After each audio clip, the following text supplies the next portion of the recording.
Tell me how you really feel, cause I just wanna build with you. Black girl, tell me how you really feel. I just wanna keep it real with you. Yeah, I wanna live better, eat better. I wanna love better, sleep better. Yeah, I wanna feel so aligned. Sublime,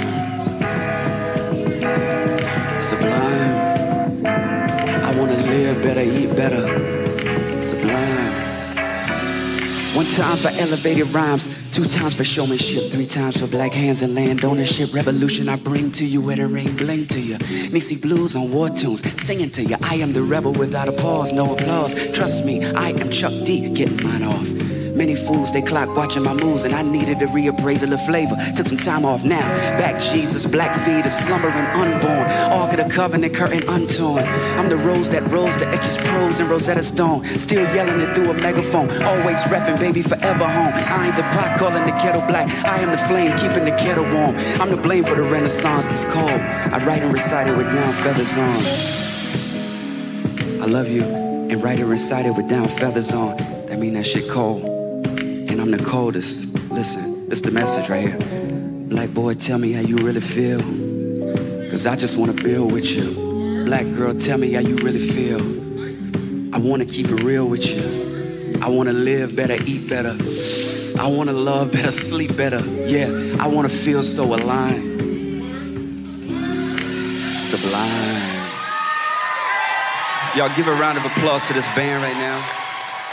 When they tell me they want to feel the chords a little more than we got. Hello, hello, hello. What's up, family? Hope everybody is doing all right. Come on in, come on in. Please, as you do, make sure you hit that like button. Hit the subscribe button if you haven't already. And please put in the comments if you can hear me okay. Sometimes things are good on my end, but on your end, it might not be. So please just hit a quick thumbs up if you can hear me okay, if you can see me okay. Tonight we'll be simultaneously streaming on Instagram, on Facebook, and on YouTube. So, bear with us. If you were here Tuesday, you saw that you saw how that went. It wasn't the smoothest, but we made it work. All right. That man Van, appreciate you, brother. Perfect. Noah, appreciate you. I see you. Let's see. So right now we have 16 people in the room. Please hit that like button. It helps the channel out a lot. We're going to be having a really, really good conversation this evening. We're joined by a very, very, very special guest. You can see her on the thumbnail. You can see her on Instagram. You can see her on YouTube. She was recently featured on Pop the Balloon. Obviously, I have questions. She has questions for me. We're going to have a really, really good conversation. Like I said, as you come in, just hit that like button. The chat tonight is subscriber only. So if you're not a subscriber, please consider subscribing. We have a lot of good, interesting content on this side of YouTube. So help a brother out and hit the like button, hit the subscribe button, invite people you think would benefit or be interested in this conversation as well. Let's see. Let's give it just a few minutes before I add the Instagram audience.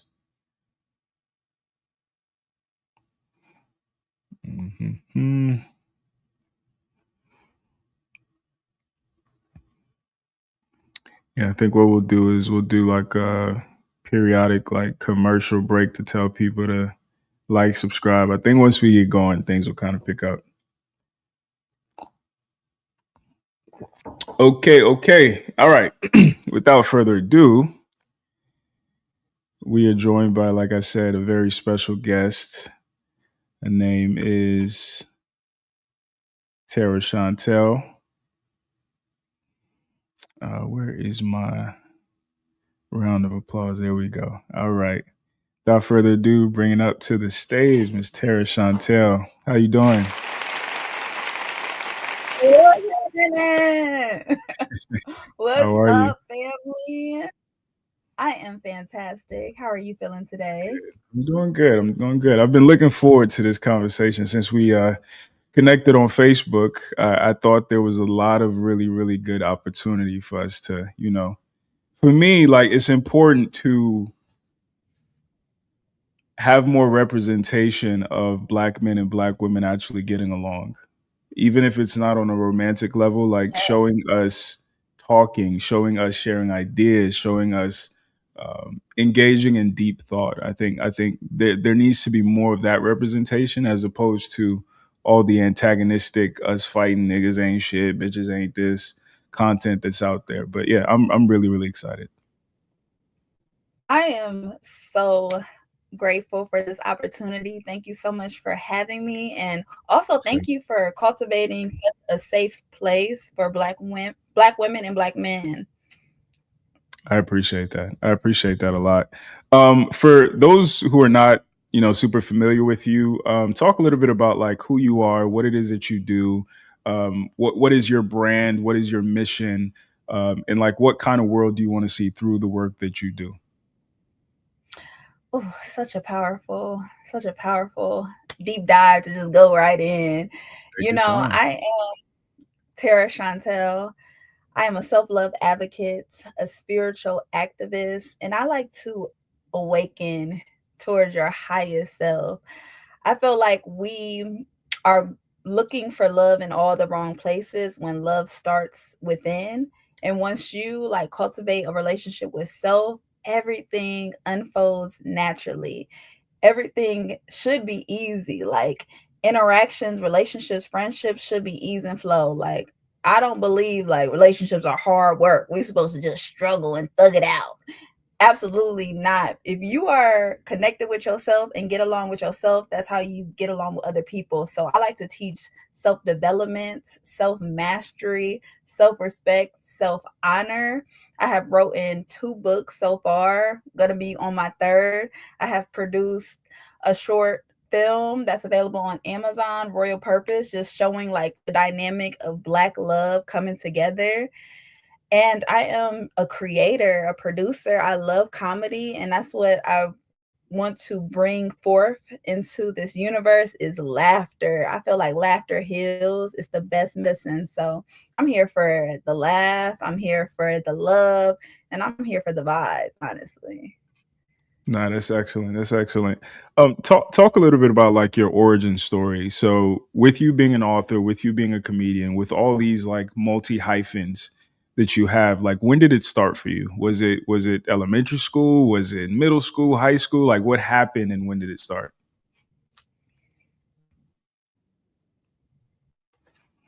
I think we lost her.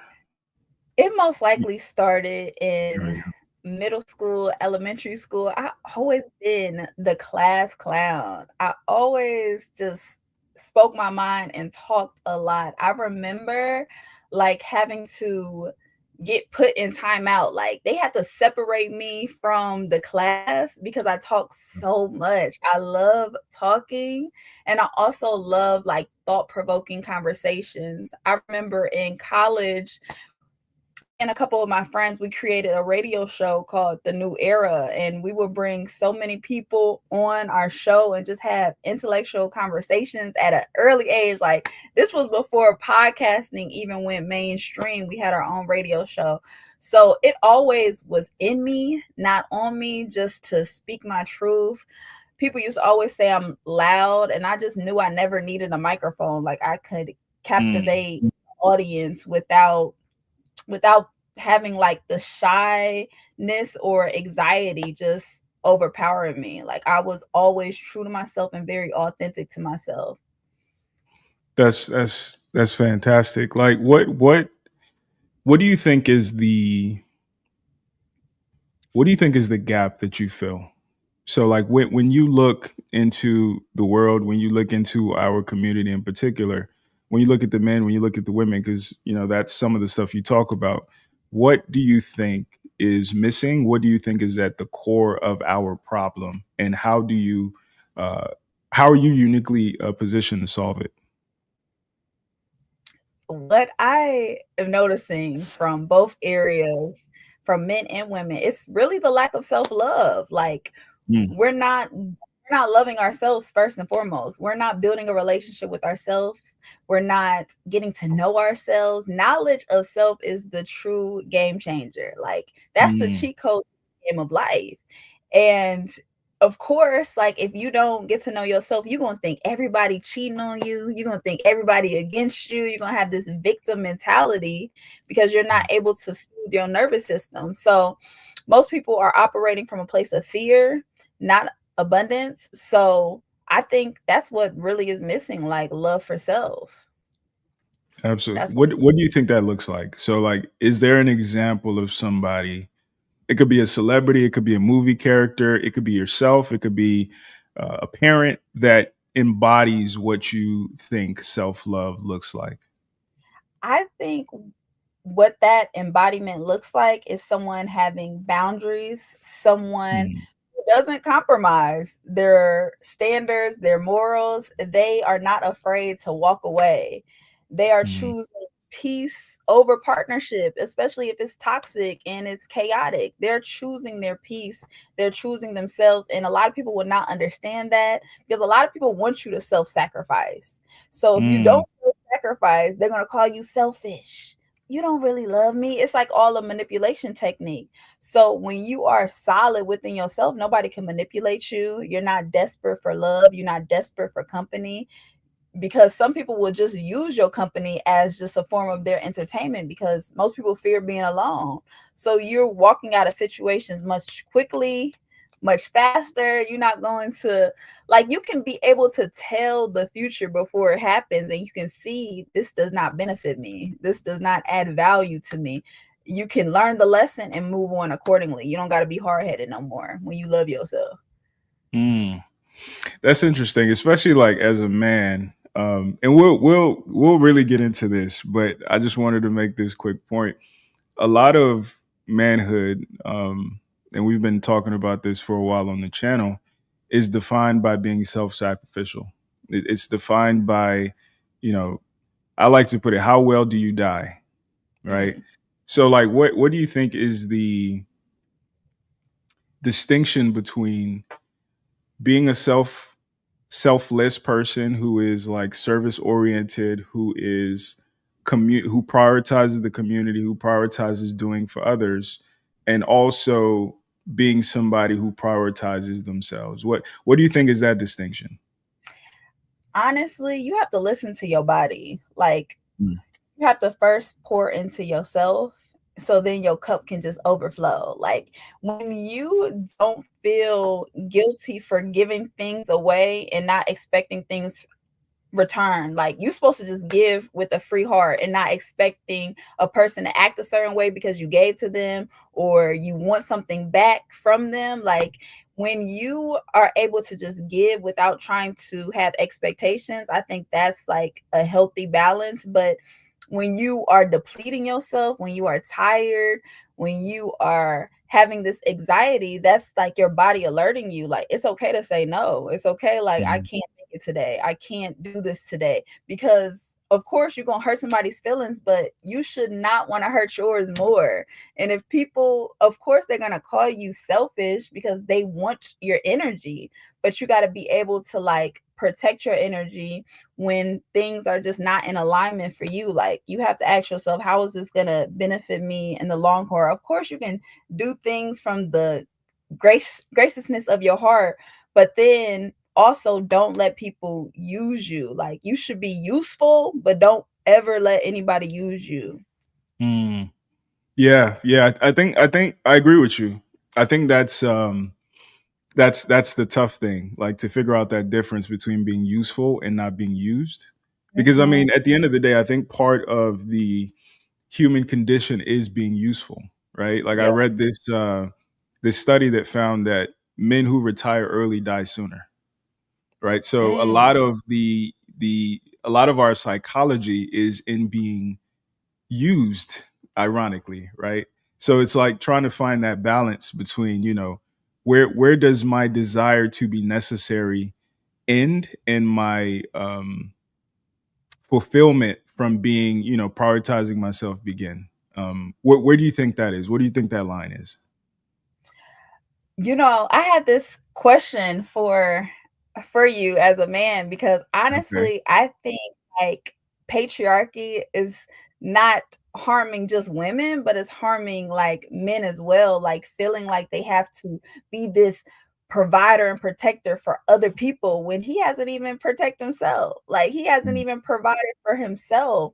So honestly, like it's not beneficial to anybody when you have to like when this is like such a transactional relationship for men Mhm. and women.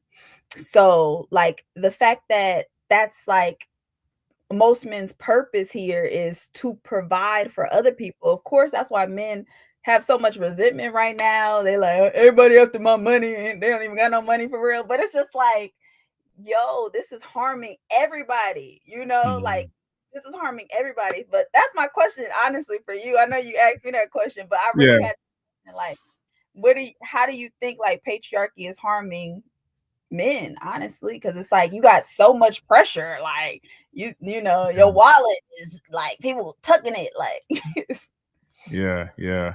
I'll give you the superficial answer now, and then we'll get deeper later on. But I think that I think some truths are paradoxical. Like some things that sound good aren't good. Some things that sound bad are good, right? And I think men defining themselves through service, I think it's one of those things that sounds bad, but it is ultimately good, right? I think it keeps men honest, right? So I think the best we can hope for as a community is to get to a place where even the YNs want to be husbands and fathers, because they come will on, why? begin to they will begin to align their behavior, they'll begin to align their aspirations accordingly. And I think it's beneficial for the community at large. I think that what's happening now, honestly, isn't a remnant of the patriarchy. I think most of us are over mothered and underfathered. And like I said, Mm. we gonna dig into it. I just want to scratch the surface a little bit because we got a lot to get to. But first thing first, most of the people who are seeing you, they might recognize you. They might have seen you on other things, but one of the biggest platforms you've been on is Pop the Balloon. So I'm gonna play a clip of your appearance from your page, and then I want to talk about it. Cool. Let's talk. All right, let's do it.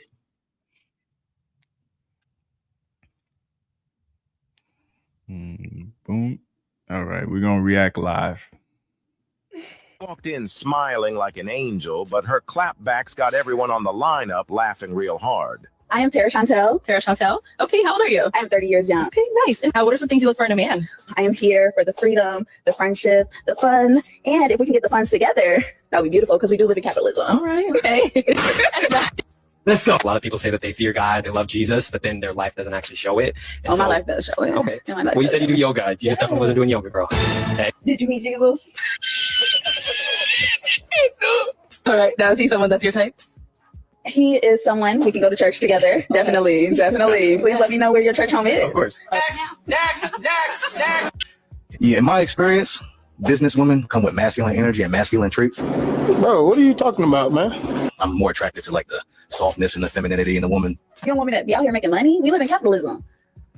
I said, in my experience. Okay, so you're just Yeah. going, you live in the past, not the No, present. it's like this interaction right here. Like that's a masculine interaction right here. Oh, you want somebody to be not talking. No, You just want to. no, you can ask me questions and Yeah, that's whatnot. what I'm doing. But yeah, just in my experience, Okay.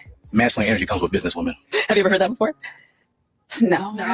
Deal with it. I mean, he's going off of his past experience, his trauma that he's holding on to. I'm actually going off of who runs the business realm out here. When you see businessmen and business going on out here, it's usually men around the table. It's not too many women around the table. And if there is a woman around the table, she has to get in that space where that man is at. So that means you got to bring that masculine energy out. Otherwise, it's not going to really work out too well.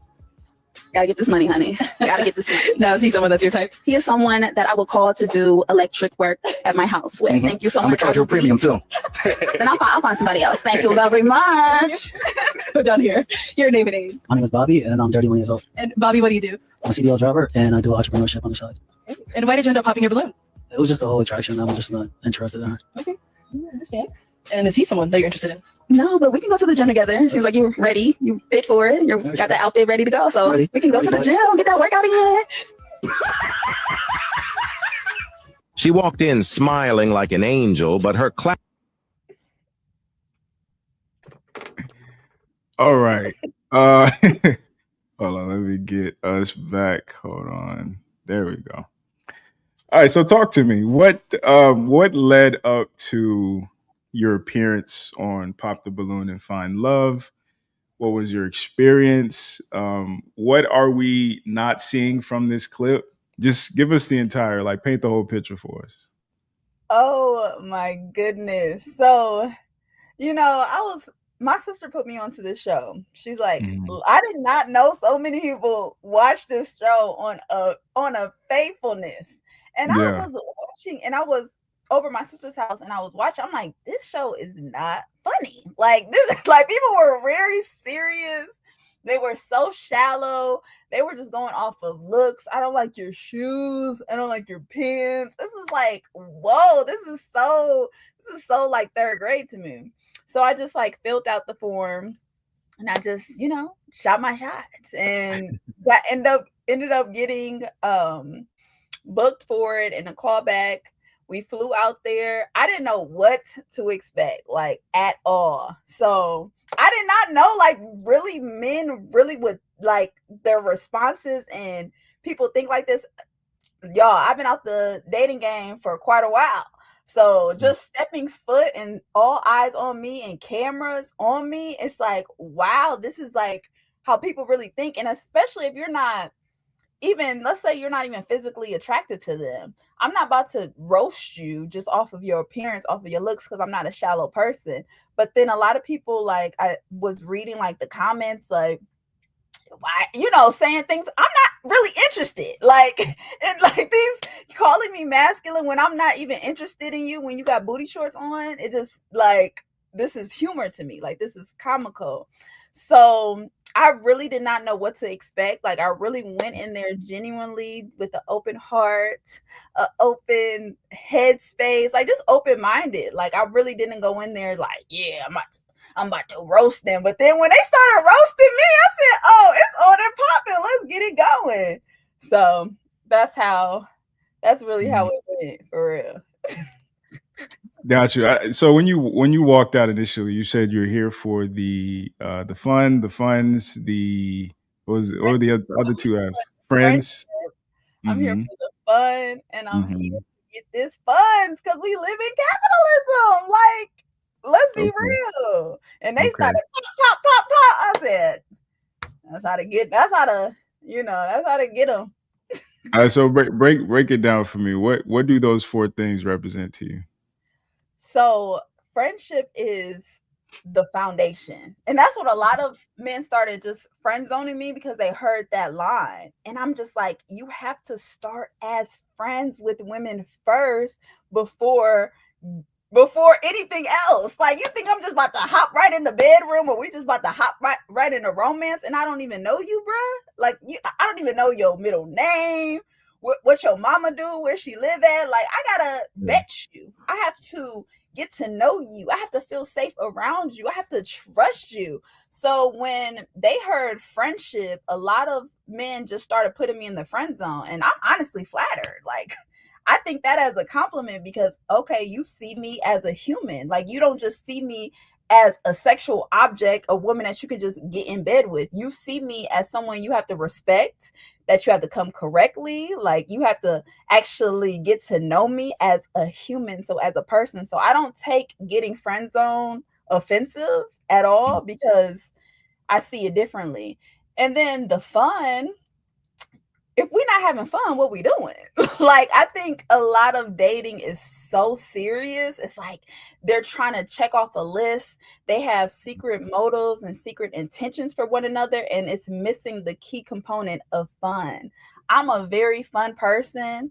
You could call me the fun girl, because if we not having fun, I'm out of there. I'm like zoop on, because life is too short to not enjoy each other's company. Like, I'm with you for companionship. I'm with you to have laughter. I'm not with you for the drama. I'm not with you to manipulate you. I'm not with you to change you. I'm with you to accept you for who you are, flaws and all. And I'm with you to understand you and just literally vibe out.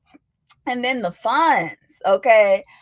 I don't know about y'all, but I live in capitalism. Like, I live in capitalism. A bill collector just called me today. Bills be due every day. So I personally would much rather be a producer with you instead of a consumer. Like, I'm not interested in just Netflix and chilling with you. Why don't we like write a script, make a movie so we can put this on Netflix? Like, that's the type of stuff that I'm on, like on some creating things together, not just consuming things and spending money. Let's make money. So that's what I mean by it. And the freedom too. Let's not forget the freedom. Like, most people have possession over people. Like, they think they own you. You're mine. You're my person. What you doing? Where you going? You can't talk to this person. You can't do this. That's not the energy that I carry. I come with love, light, and lightness. So I don't feel like I have possession over anybody. I don't feel like I have ownership over anybody. I accept people for who they are. And please just show up as your most authentic self. And I'm going to be able to rock with it, or I'm not. But I know my mental capacity, and freedom is just such a necessary love language for me. Like, that's love. Like, when you give people freedom, you give people to have freedom of speech, freedom to do them and be them without them trying to feel like you're suffocating them or you're being clingy, or it's just all this unnecessary thing. So I'm like a huge like advocate for freedom. So I used to do a series called Kevin Samuels Started This Conversation. And I named it that because at the time, that's when like Kevin Samuels was really on his rise. And a lot of women that I knew would hit me up and ask me like, what are my thoughts about Kevin Samuels? You know, do I think he hates women, et cetera, et cetera. So I took it as an opportunity to engage women in those conversations. And one of my favorite questions to ask was, if you are a man for a day, if you woke up tomorrow and you were a man, describe in as much detail as you can the type of man you would be. So I want you to answer that for me. Man, if I was a man for a day, I would be a very self-disciplined man. Like, I would be a man that hits the gym 5 a.m. I learned that from my dad. My dad gets up at 5 a.m., goes to the gym, then goes to work. After work, you know, he might hit a happy hour just because, you know, you relieved your duties for the day. But being a reader, because that equates to being a learner, I will be so focused on self-development in the bag, I would not have time to chase women.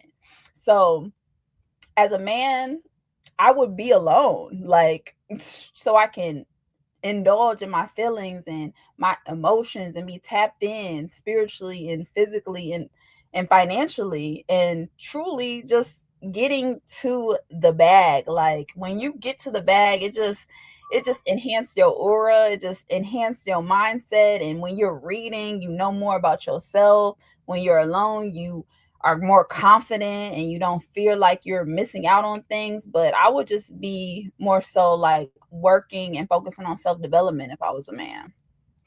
How would the male version of you be different than you?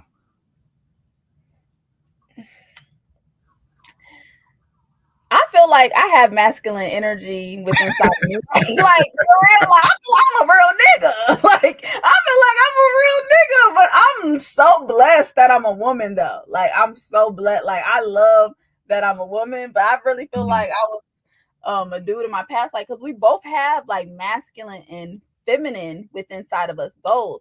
But as a man, I personally would try to be tapped in with my feminine, and I would be on the side of women. Like, I would try to work with women. I would try to be friends with women. I would really want to be in that feminine energy because I know the value it brings as for a man, honestly.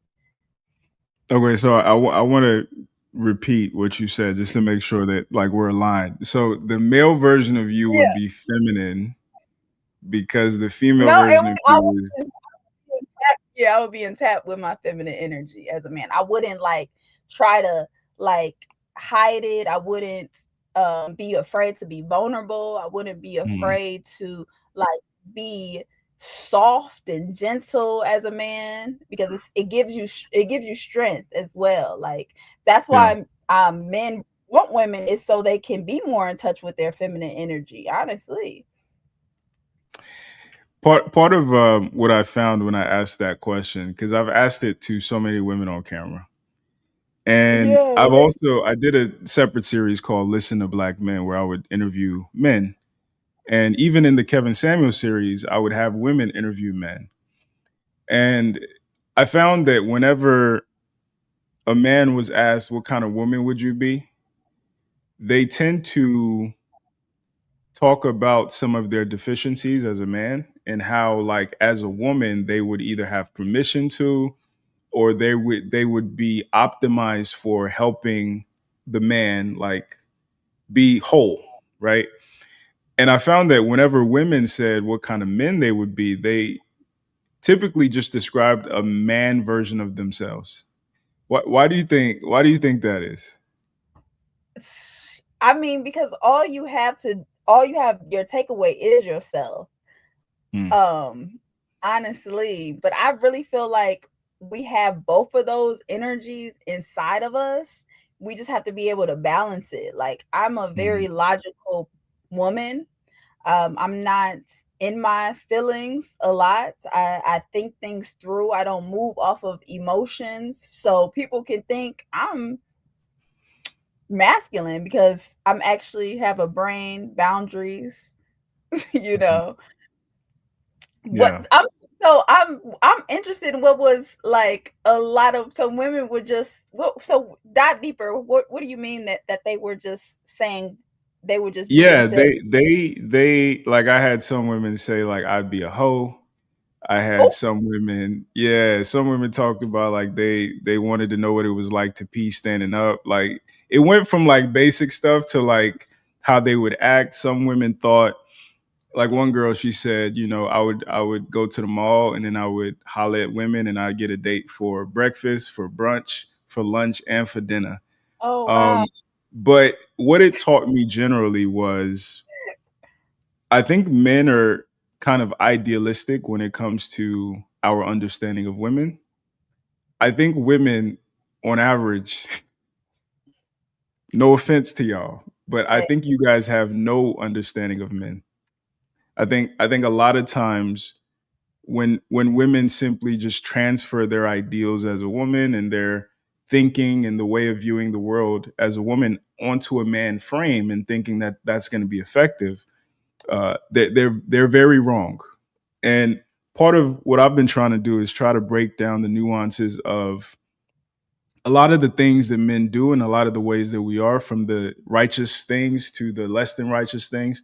There's a reason for that. There's a utility. There's a righteousness behind it that unless you are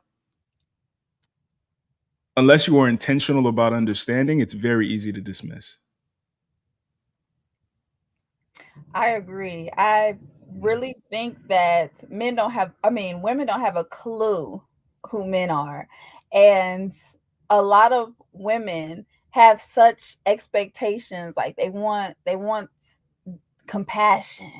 They want you to know their feelings with them. They want to talk about emotions, but honestly, y'all are so detached from y'all emotions. It's a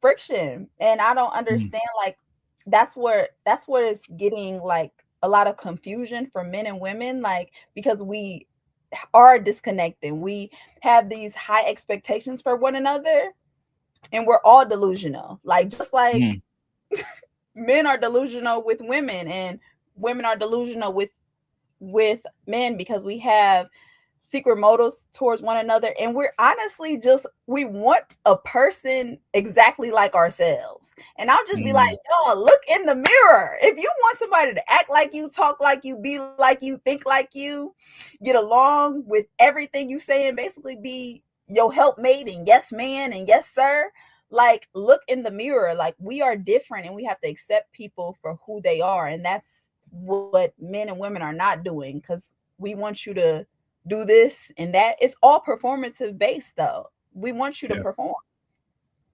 I want to push back on one thing that you said. You said that men are not in touch with our emotions. And I hear that a lot. I hear that a whole lot. I think what happens though, so I got a snake plant recently, right? And I used to have a snake plant like 2 years ago, but I killed it, and I didn't know why I killed it. So I did a little bit of research, and come to find out, snake plants are from West Africa. So where they grow naturally, the climate isn't conducive to like frequent raining and frequent watering. So like they're one of the plants that are the most resilient. They don't need as much sunlight. Like my snake plant sitting over there, the window's over here. And the biggest thing that people do to kill it, which is what I did, is we watered it too often. Snake plants need to be watered like once a month, right? And there's a specific way you have to do it so it doesn't drain out. I mean, so it doesn't cause root rot. So I say all that to say, the snake plant is still a plant. Men are still humans. We just require a different way of approaching us emotionally. Our emotional expression is different than women's emotional expression. And I think oftentimes, because women's emotional expression is more overt and is more obvious, if it doesn't look like that, it's not emotional expression for men. Like I've had deep conversations with men, but I've also had deep moments where we're not saying nothing. We're playing ball, we're playing video games. But I think if you expect the standard to be therapy or kumbaya or girl chat, yes, it does look like men are emotionless. But I think the challenge is, until we are willing as women to consider the world from a male point of view, and as men to consider the world from a female point of view, a lot of what each other does naturally, or a lot of what each other needs naturally, like my snake plant, is going to get misconstrued. And often I think what happens is it gets done improperly, right? So I think a lot of women who demand men to be emotional the same way their girlfriend would be, I think it kills men, like the snake plant, like the overwatering of the snake plant, because we're not built for that, right? So that's why I think these conversations are so important, because the more as a woman you get to understand the intricacies of a man, the more you can cater your approach to what's going to pour into him in the way that it needs to pour into him, as opposed to holding up to a standard he can't reach. So how does that look like? How do you emotionally regulate? Imagine if we taught this early to young boys, how to emotionally regulate. Like, how would you teach them that? Well, I think the best thing for young boys is to experience adversity. Young boys don't need catharsis. They need adversity. Young boys need controlled chaos, right? Young boys need to be in sports, in martial arts. They need to be calloused lovingly for what the world is, right? Because I think one of the privileges of being in the West, because I'm Nigerian, I wasn't born here. One of the privileges of being niggas. You said I am not you. Why is? No, that's not what I mean by that. It's definitely not what I mean by that. I'm saying that to say that I haven't always experienced the privilege of living in the West, right? So like in less privileged environments, the differences between men and women, as an example, natural differences between people, is more obvious. In a world that's more comfortable, more conducive, everything's kind of taken care of, you don't really have to think about those differences. But the reality of nature in every single species is that men and boys and males have to be tough. They have to be resilient. They have to be unafraid, right? And in order to instill that in boys and men to run into battle, to march into coal mines, to climb up on skyscrapers during the building phase, to be in the military, and everything that boys and men have to do to build and maintain the world as it is, you cannot prioritize your feelings. You cannot prioritize what you have to say. You cannot prioritize how something makes you feel. You have to prioritize the mission. You have to prioritize your purpose. And it's one of those like unfortunate but like necessary realities for boys and men. So I would actually say what's happening currently is boys are being encouraged to be more like girls, even though like biologically they're not. What do you mean by that? Like, how are they being encouraged to be more like girls? Because they say, like, I know it's like a whole myth or around like boys don't cry. I'm just like, what? What do you mean everybody cries? Like, why aren't you allowed to cry? Like, that's one of the clips that I'm going to show you is actually of a man crying. Like I believe boys should cry. I don't believe boys should stop to cry. Does that make sense? I believe you should cry while you're doing what you're doing. I think the catharsis and the like pause that women require to process their feelings. I think part of being a man is being able to do both simultaneously, because you have the duty of being the head if you're, in a family, or if you're running a company, or if you're the head of anything. And this is true for women too. You have to be able to do and feel simultaneously. So masculinity, I think, should be optimized for people who can do and feel, not people who suppress their emotions, but people who know how to compartmentalize them. And I think part of the evidence that we're moving in the opposite direction is the fact that if you look at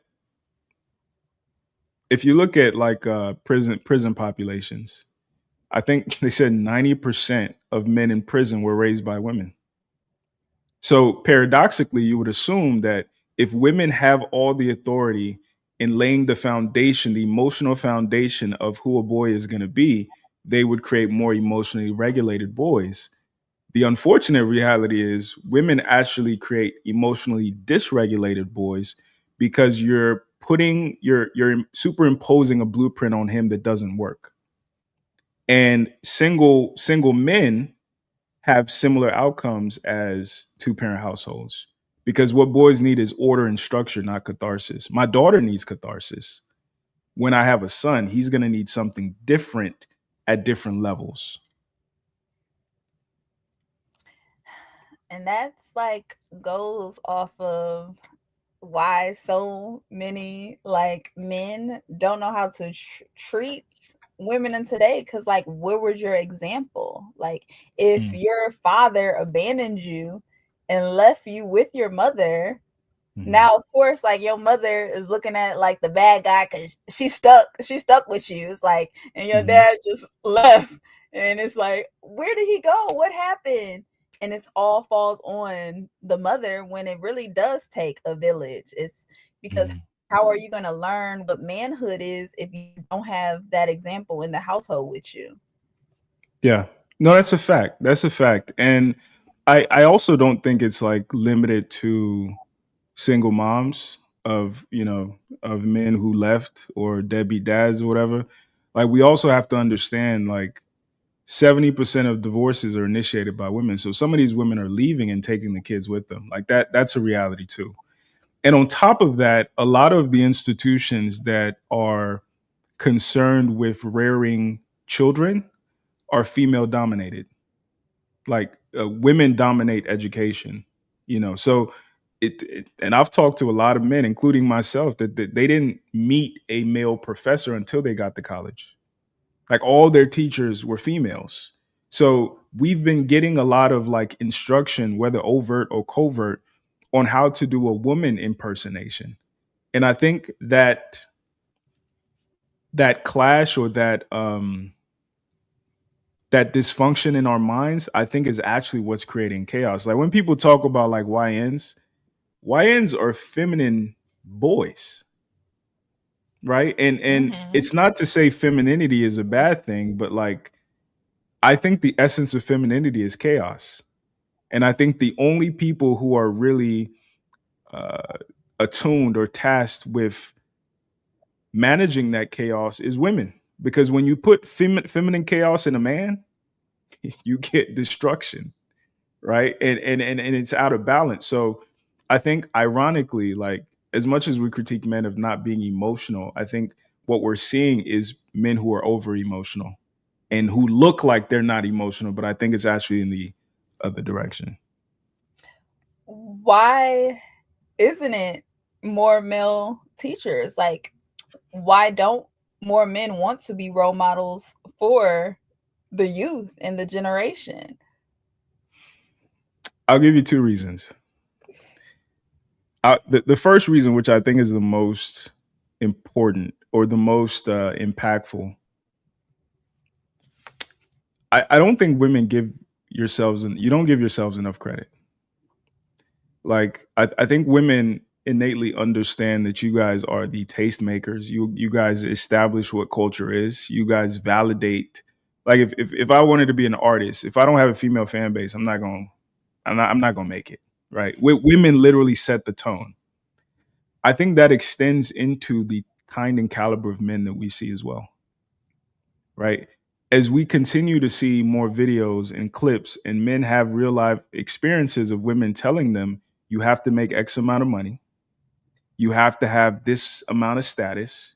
You have to have, this amount of whatever. We optimize for those outcomes. In the 80s and in the 90s, that was a drug dealer who could be like Nino Brown and get the Mercedes or the BMW and the chains and the whole nine. A teacher's salary is not satisfying what women are saying they want.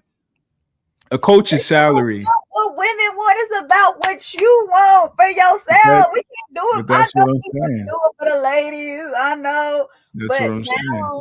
now we want you to do it for you. What if we don't? What if we want you to do it for you? What if we need you to do it? Like, we need role models for the community. We need Black men to step up and be teachers, be leaders, be role models. Like, we need y'all to do it instead of playing video games. Listen, I understand. I guess the larger point that I'm trying to make is men and women in every single culture across the world throughout history have a symbiotic relationship.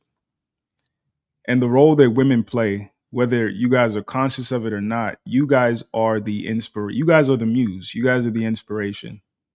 And that is for better or worse, right? So when you see men who dedicate their lives to, building this business because of a girl that he had a crush on in high school, that's where that's positive.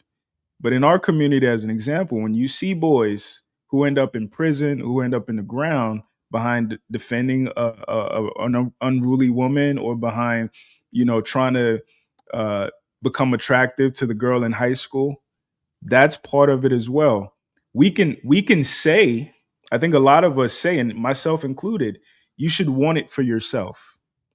But I think when you zoom out far enough and you look at it from a anthropological lens, the reality is women of every single culture. That's why you guys are considered goddesses. You are who we come through. You are the portal through which we come through to like live, right? So satisfying you is at the forefront of our subconscious, whether we realize it or not. And that starts with the mother. And then that extends to crushes and then it extends to the entire world as we become men and we're duty oriented.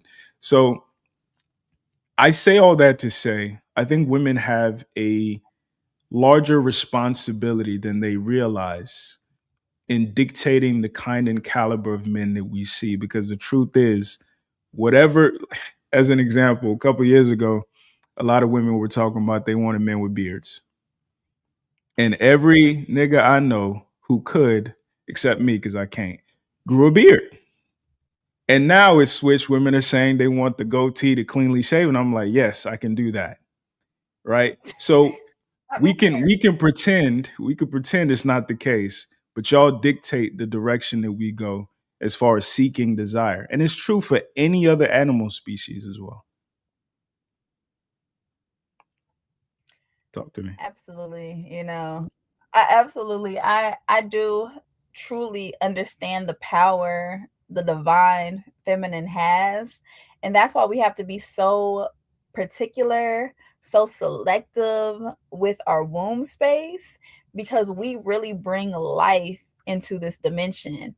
And a lot of times when we are so careless, when we're just moving off of lust, when we're just moving off of emotions as women and not vetting these men properly, that's why we end up just as single mothers. And we're normalizing this baby mama and baby daddy culture and co-parenting because we were in a situationship with somebody and we don't understand the value of our portal, because we're literally just duplicating a person in a male form. Like, you're duplicating yourself in a male form, and if we're not pouring into ourselves first, if we're not loving ourselves first, no wonder why we are running into the crisis that we're running into with these YNs on the loose. I think that's go ahead. I'm sorry. Lane's your plan. No. I truly understand like the heaviness women hold, and that's why we have to be accountable for our body and responsible for ourselves. Like, I'm not here to blame men. Like, the reason why I act like this is because of you, because I know what I hold and the value that I have to bring to this world. I think you just made a really good point, and I think that's really why I'm super big on having a North Star. And I don't, so like Maslow's hierarchy of needs, the self-actualization is at the top. Apparently in like Native American societies, it's flipped. It starts with self-actualization. But then you focus on community actualization, right? And I actually think what's happening now is because we've become so selfish and self-centered, a lot of the ways that we move are not optimized for outcomes that are good for us or the community. And what I mean by that, and to the point that you made, women aren't thinking about, is this man that I'm with, that I'm laying with, that I'm hanging out with, does he have traits of a good father?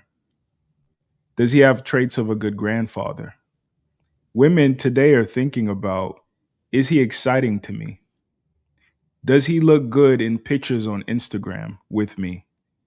Does he make my friends jealous? And paradoxically, the men who check off the boxes for your friends and your Instagram are not good fathers. But what happens with natural selection, like I said, in every other animal species, if the females of the species want bigger gorillas, that means they will mate with bigger gorillas. That means the future of gorillas will be larger and larger and larger. It happens here as well. Women today are picking, they want tall, they want jawline, they want charisma. So we gonna have a generation of tall niggas with jawlines and charisma in prison because they don't have intelligence, they don't have discipline, they don't have stick-to-itiveness, they don't have the things that actually matter. So when I really like harp on women being more intentional about selecting men, it has to start with women not thinking about themselves first, because the man who you think is good for you is not going to be good for your kids. The man you think is good for you is not going to be good for your extended family. The man you think is good for you is not going to be good for your legacy. It's not going to be good for your great grandkids. And I think men and women could benefit from having more foresight than like immediate self gratification when we're selecting. Absolutely. Like, we have an idea for a person and we want them to fit this narrative in our lives. We want you to play this role into our lives. And when you're living in a fantasy, when you're living in the Lululand, you will lie to yourself over and over again for a person to fit this role into your life. And this is why most women do file for divorce, because they eventually wake up and realize this fantasy has turned into a nightmare. It has turned into a horror story that you put yourself in because you were moved off of your flesh. You was moved off of looks. You was moved off of an idea of a person, not really learning them, not really learning them, and you're just ignoring the red flags. Because if you have this checklist as a woman, I gotta be married, I gotta get pregnant, you're gonna do whatever it takes, and you're gonna pick whoever it takes just to drag along in this fantasy that you have created in your mind.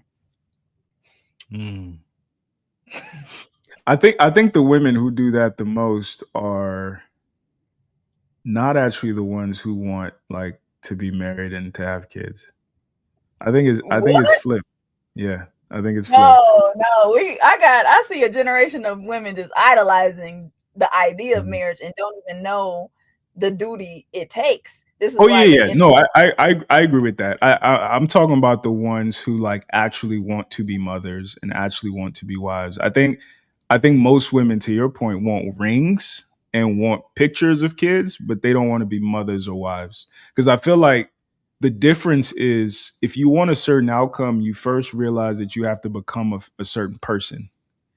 Most people aren't willing to change who they are because they are, and this is my hesitation with self-love and that movement sometimes, because I think it is self-aggrandizing. I think it's celebratory of self in a way that insulates you from critique and growth. Yeah, you got to be able to take criticism, and you can't take things personally. Yeah. With that, how you said about, you said something, it just hit it on my head about, like, what did you say before the self-love? They want rings, but they don't want marriages. They want kids. Let's lock this in real quick, because yes, social media looks so appealing, and that is like such a huge goal for most women, because that is how they get the most attention and the most likes. Most women are wanting marriage for just external validation, because if you really ask people, like, why do you want kids, why do you want marriage, it is all for selfish reasons. It's all selfish. It's narcissism at its finest. So when you don't self-actualize and self-reflect, you're just going to go with what society has told you to do. And that is what a lot of the programming in the modern day culture: get married, have kids, live your happy ever after. And then women are still not satisfied. They got the husband, they got the kids, they got everything society told you to do, and they still not satisfied because she did not learn herself first and foremost, and even question, why are you even doing this in the first place? Are you doing this because of society? Are you doing this because of Instagram? Are you doing this because all your homegirls got pregnant and now you just want to fit in with that? Most people are followers, and they're just doing what society has told them. That's true. That's true. Going back to your appearance on Pop the Balloon, one of the reasons that the guys popped was, I think part of it was like your approach, but I think the other part was the fact that you didn't want kids, as an example. How have you found that, like saying that, or even like your celibacy journey? How do you think that has affected your participation or your re-participation in the dating pool? It has been. And why? My existence in the dating pool has been non-existent because I'm not out here just a free for all. It's not a free for all over here. It's not a playground. This is not something that you can just play with over here. So a lot of times I heard that I was a waste of time because I'm celibate. It's like it's no point of dating you because you're not about to give me anything out of this. And that's what I realized, like, oh my goodness, modern dating has turned into modern prostitution. It has turned into a transactional relationship. It's like, okay, I'll buy you some Applebee's, but after the Applebee's, you better take them pants off. And I'm just like, yeah, I'm not built for this. Like, I'm not built for casual relationships. I'm not built for situationships. I'm not built for it because I know the power of sex, and I believe in soul ties. I believe in my divine portal. I believe that I bring life into this world. So I'm very selective. I'm very choosy. So I was just out the game for so long, and that made me realize dating is a game, and people are just manipulating one another. They want to date each other, but they low-key hate each other. And it's just like, this feels so forced. Like, this feels so not authentic. And that's how it like felt just at the balloon show. I'm just like, wow, this is like really, is this real life? Like, this is how men really think about women, and this is the viewpoint of around dating. I'm just like, yeah, I'm good. Describe the kind of man that would have been in that lineup that would work with you. Someone who ain't want kids, honestly. Like, that's like the biggest thing. Like, but I'm saying like break that down further, because I have thoughts about that. But like the man who doesn't want kids, who liked your energy, like describe who he is, what he does, how he thinks, how he moves. So a man for me, I personally want someone who moves like a turtle. Like, I understand we're living in such a fast-paced society. We want it now. We're so used to heating up food in the microwave. We're not used to no slow cook, So I'm a very like conversationalist person. I like to talk. I like to kiki. I like to joke around. So someone who has a great sense of humor is like top tier. Someone who is able to be alone with themselves so they can like regulate and get that situated. Someone who is goal oriented and just self-driven and honestly wants to be a producer instead of a consumer. Someone who's like really focused on self-development. So I'm not a shallow person. You don't have to like look a certain way because it's like all about your mind. I'm a demisexual. It's like I'm connected to the mind first and foremost. So that's why I don't care about what you're dressing like or anything. We can change that, Once you feel this aura, it's just gonna rub off on you. You're just gonna get this aura. So honestly, but that will turn me off instantly if you a baby daddy or if you want kids. And I'm just not, because I'm not going to compromise on that. So talk to me about some of the cons, like some of the negative attributes of this ideal guy in your mind. Because humans, we all come with pros and cons. Yeah. Yeah. Then the cons is probably like inconsistency. And that's like a huge con. You could just wake up one day as a human like, F this. I don't want none of this. And you're obligated to change your mind. Nobody owes me loyalty. Nobody owes me love. Nobody owes me attention. Nobody owes me validation. Like, I have to know this for myself. So a lot of people don't really want healthy relationships because it causes you to be emotionally mature. and you can't like hold people hostage. You have to allow people to have free will to choose. And one day you might not choose me, and I have to be okay with that. Like, because when you are able to like have that relationship with yourself, you gonna be like cool regardless, with or without anybody. So what I mean by my question more specifically is like the guy that you described who would be like your ideal guy. So for instance, right, a lot of women want a guy with money. A con of a guy with money is he usually won't have time, right? So you have to kind of take the good with the bad. So I'm asking about like, what do you think would be some cons of the guy who doesn't want kids, as an example, or the guy who is talkative or emotionally in tune? Any of the things that you feel like are peak for a man, what do you think is the other side of that coin? The other side, yeah. Like, have you ever dealt with somebody inconsistent? Like, that's a huge thing. Like, that's No, but are you saying that like though that type of guy is usually inconsistent? I'm talking about like specific to that guy, like the cons for specifically that guy. Like some of the things that you've had to make. Let me paint the bigger picture. I think a lot of times when we, and I think men are guilty of this too, when we come up with our list of like requirements or desires, we don't consider the cost, right? Like every dude wants a bad woman, a bad looking woman, right? We don't consider that comes along with a lot of attention from other men. So as a dude, if I'm signing up for a really attractive woman, I'm also simultaneously signing up for this. And to think that this doesn't come with that is naive.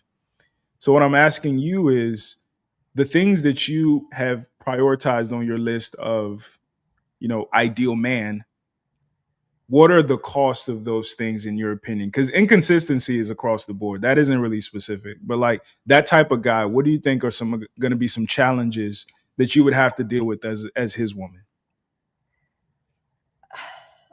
Probably as well as just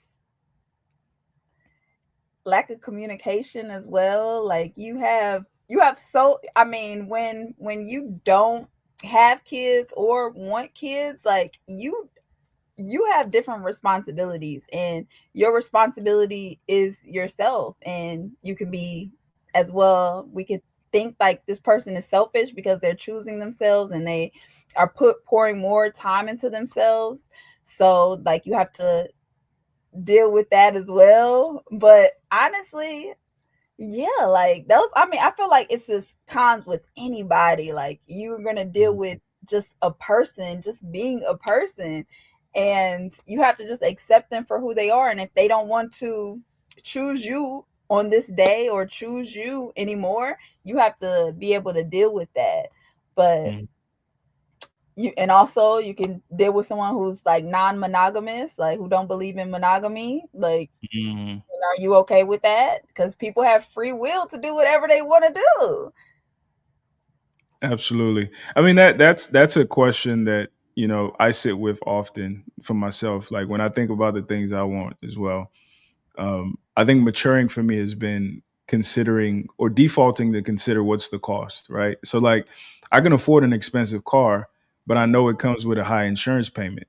I don't want a high insurance payment, so I realize I don't actually want an expensive car, right? I could get an expensive car, but it comes with like vandalism. I don't want that vandalism. I don't want the problem that comes with that. So I actually don't want this thing. And I think that a lot of times when we, men and women, when we are like publicly critiquing the other side, I think it's a superficial critique because we're not understanding the things that come along with that. Real quick, before I play this video, I want you to react to. If you're just joining us, thank you for joining us. How much time do you have, Tara? Oh, I'm free. You good? Okay, perfect. Thank you for joining us. Hit the like button if you haven't already. It helps out the channel a lot. If you're on Instagram, please like, please comment. Please follow her as well. She should be tagged on all platforms. We're having a conversation about men and women. We're having a conversation about philosophy. We're talking about her appearance on Pop the Balloon and Find Love. So yeah, if you want to submit a question for her, for me, I'll be prioritizing our conversation, but I'll also consider cash apps, consider super chats, either in the interim or at the end. So hit the cash app is WNT Talk, or hit the super chat as well. Thank you guys so much for your support. All right, let me pull this up, and I want us to react to it because I think it's in line with some of what we're talking about. Dumped me today. Said I was too broke, couldn't provide her a future. You have the perfect amount of money. You're a baller. More than perfect. Don't let anyone tell you that you're broke. I am, though. That's why she left me. She left because she can't handle your level of wealth. Filthy rich. Made of money. Now that she's gone, the landlord wants to redo the lease, so I'm probably not going to have anywhere to stay. I don't know about any of that stuff, but when I look at you, I see a man of means. And you need to see the same thing when you look in the mirror. And if Rachel and your landlord can't see that, that's because they're projecting their insecurities onto you. I Insecure. don't even want to look at my bank account right now. You don't have to look at your bank account. But if you do, whatever it says, just know it's the perfect amount. If your landlord wants to know what your number is, then that's no one's business but your own. Well, I just looked. I'm in overdraft. Nice, dude. Crushing it, bro. Rachel dumped me today. Said I was too broke, couldn't provide her a future. You have the I'm screaming. The caption was, "This is how women talk." So, what are your thoughts on that? As a woman, as somebody who's like heavy on positivity, what is it like seeing that in the inverse? Sometimes you gotta be like, you have to speak over your finances. Like we can,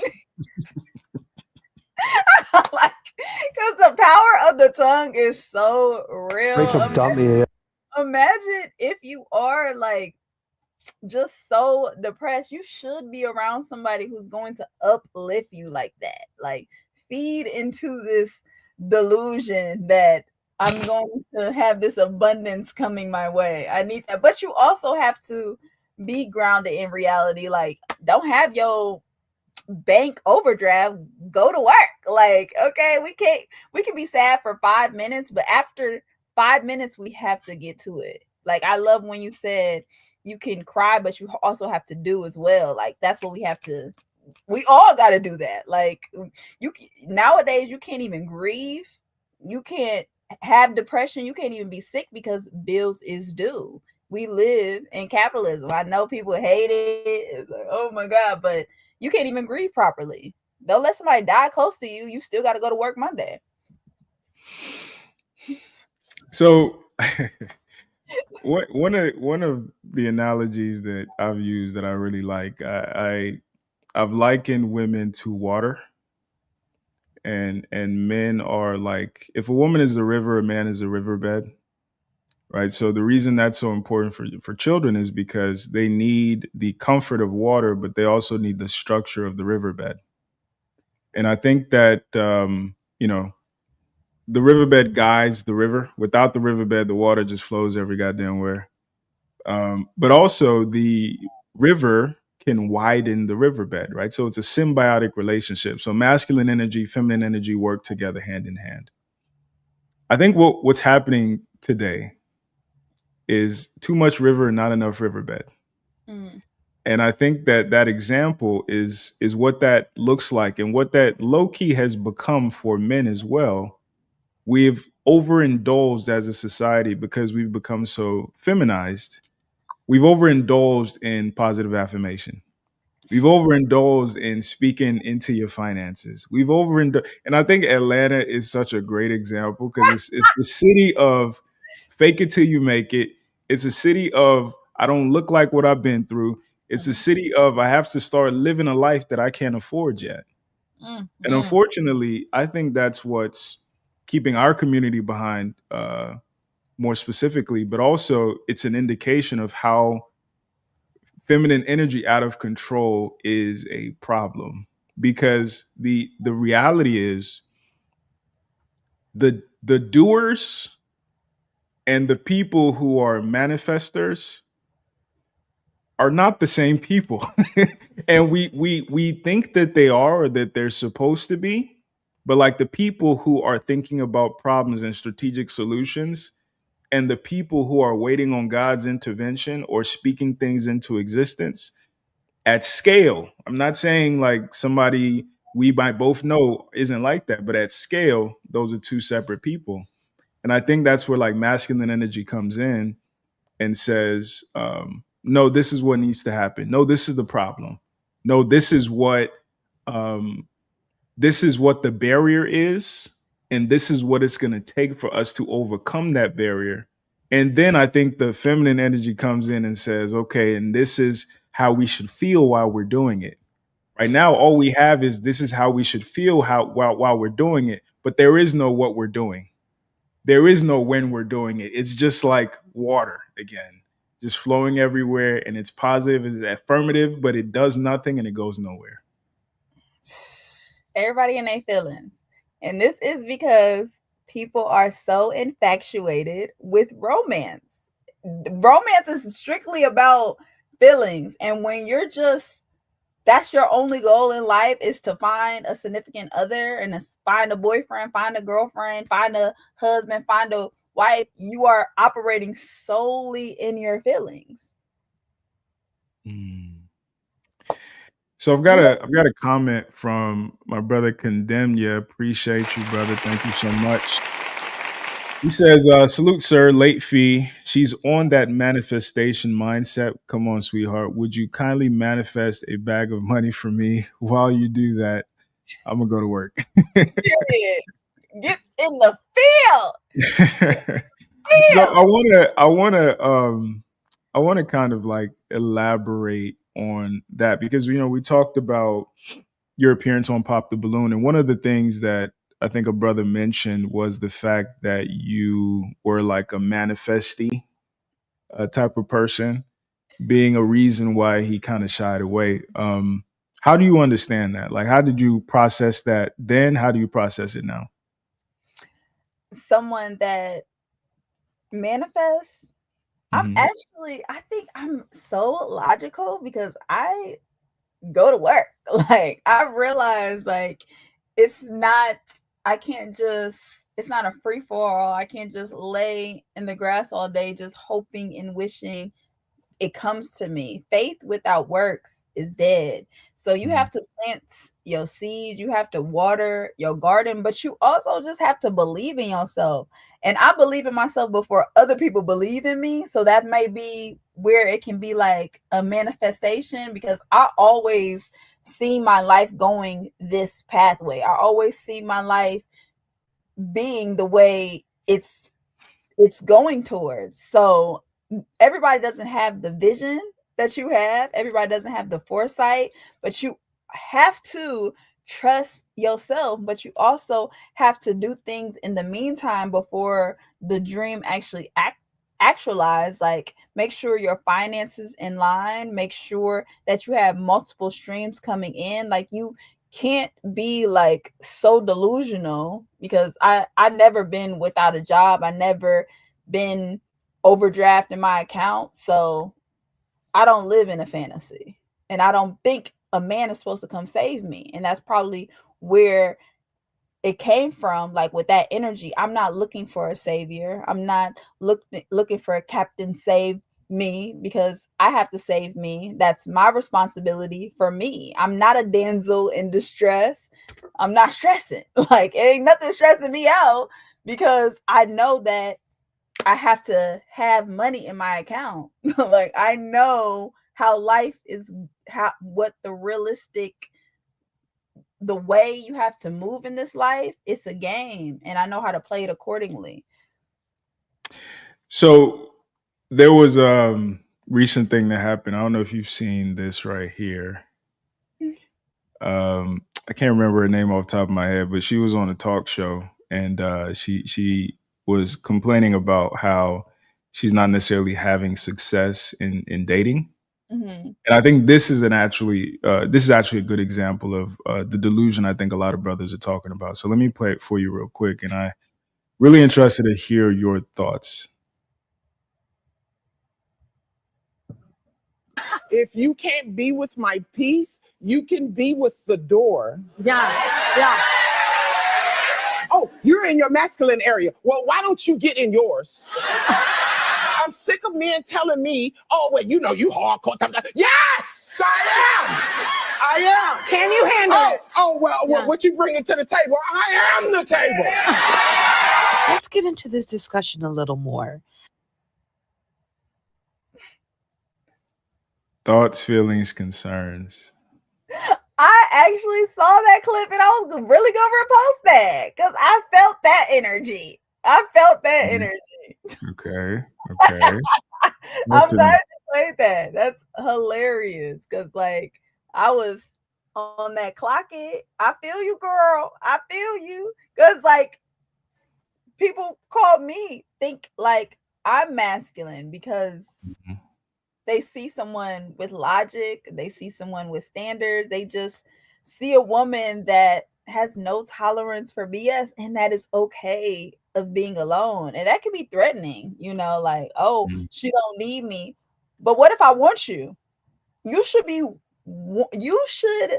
honored that a woman wants you instead of needs you. Why do you want a woman that's codependent? Why do you want a woman that's a toddler? A lot of men think when she's not feminine, or when she's feminine, she has to be a toddler. Like, she can't be an adult. But when a woman is masculine, oh, she's an adult, basically. It's just like, we all are supposed to be self-sufficient out here. We should not be codependent on one another.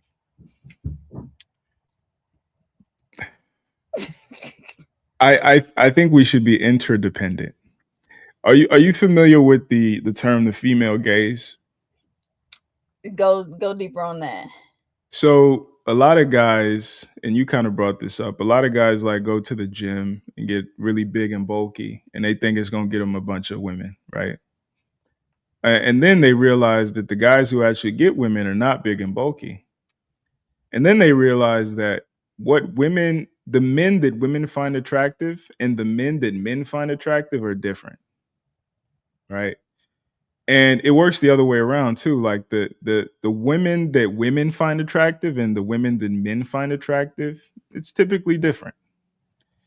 There's a term, and I suggest you look more into it after our conversation. There's a term called sexual dimorphism. And it basically describes the fact that we are like the opposite of each other in ways that are compatible, right? So women like tall men. The inverse of that is men like shorter women. Women like muscular men. The inverse of that is men like curvy women. There are certain features, facial features, that are masculine, right? And women like those masculine facial features. Men like the opposite. Men like features that are feminine. And that extends all the way into behavior, right? So when I watched the clip of the lady talking or complaining about not having success with men, it's very obvious to me why, because she is one, right? And unless she is attracted to homosexual men, heterosexual men are not going to find her attractive because they're not attracted to men. And the masculineness is not just in what she's saying, but it's in how she's saying it. It's in her tone. It's in her delivery. It's in the level of aggression, right? And I think part of what gets missed when a lot of men and women complain about not having good outcomes with the opposite sex is because they're optimizing for their sex, right? There are a lot of dudes who, like, they wear a bunch of Jordans thinking women care about Jordans, when the reality is, no, your homeboy cares about Jordans. The fellow hype beast that you might meet at a convention cares about Jordans. But a woman, she cares about if you're stylish, right? So if we can say to a man or a boy, like, what you're doing is cool, but it's not what we are looking for as women, it works the other way around. There are a lot of women, and I think unfortunately, especially in our community, who are not optimized for men. They are optimized for other women, which is a big reason why they run off the men that they would or should be attracted to. That's where the disconnect is. It's a huge disconnect because women are doing things for other women, and just like men are doing other things for men as well. It's all for the validation of other people. And once we got to come to a common ground, we got to really understand each other. And this is why, like, I'm such a advocate for like men and women being friends first. Like, F all the dating. Like, can you be friends with a woman? I would love to hear like your notion on having women as friends, because I heard that's just like a waste of time. Men don't do that. And this is like, do you actually like women then? If you can't be her friend, it doesn't seem like you really like women if you think that's a waste of time because you can't clap no cheeks. Like, I'm confused. I think men and women can be friends, but under very specific circumstances. I think there's only two ways a man and a woman could be friends. If they are both mutually not attracted to each other. Well, I mean, it's really just one way, but there are variations of that way. Like, let's say y'all grew up together and it's like a sibling thing. Y'all are basically siblings, and he don't even see you like that. You can't even see him like that because he's basically your brother. Or where there is like, you guys might be, might agree mentally, but like physically, there is no sexual chemistry, no sexual attraction. If one party has sexual attraction to the other, that's not a friendship. That's somebody who's buying their time. That's somebody who's waiting for their opportunity. And it works both ways. Like, there are women, like I've been in those situations where a woman was waiting for her opportunity to strike and became friends with me. And also on the flip side, where I was waiting on my opportunity to strike.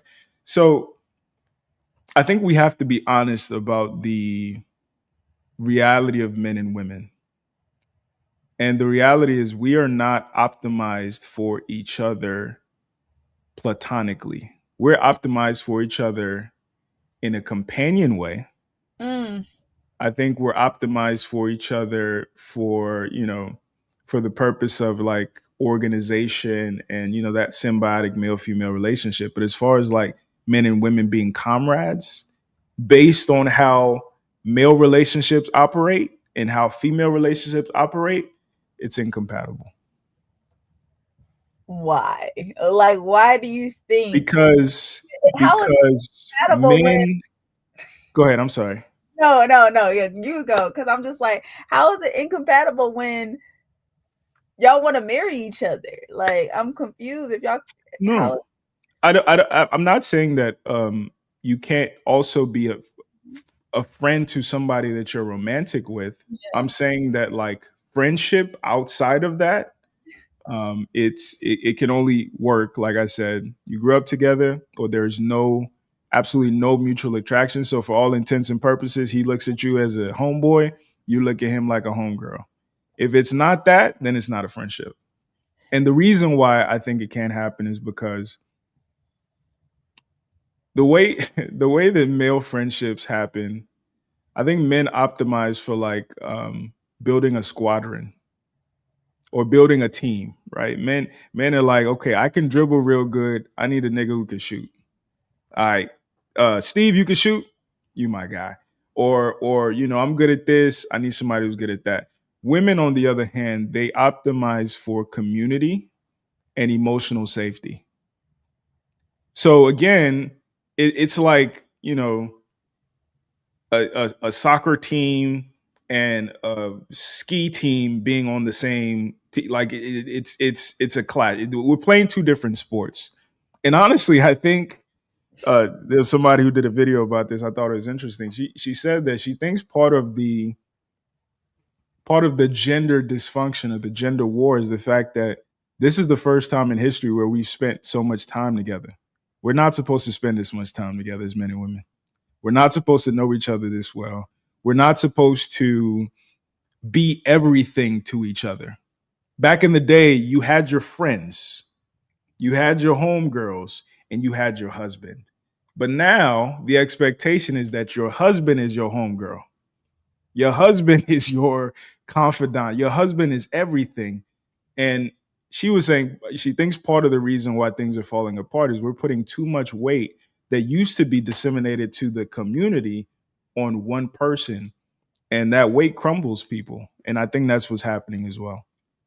My man, my man, my man. Exactly. That's a lot of pressure. He can't do that. He can be my man, but when you add the my man, that's a lot. My man. It's like, That's a lot. That's a lot. Homie, lover, friend, like it's a lot.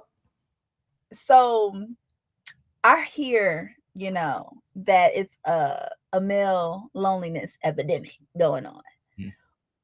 But it seems like women are trying to offer community to you and you are declining it.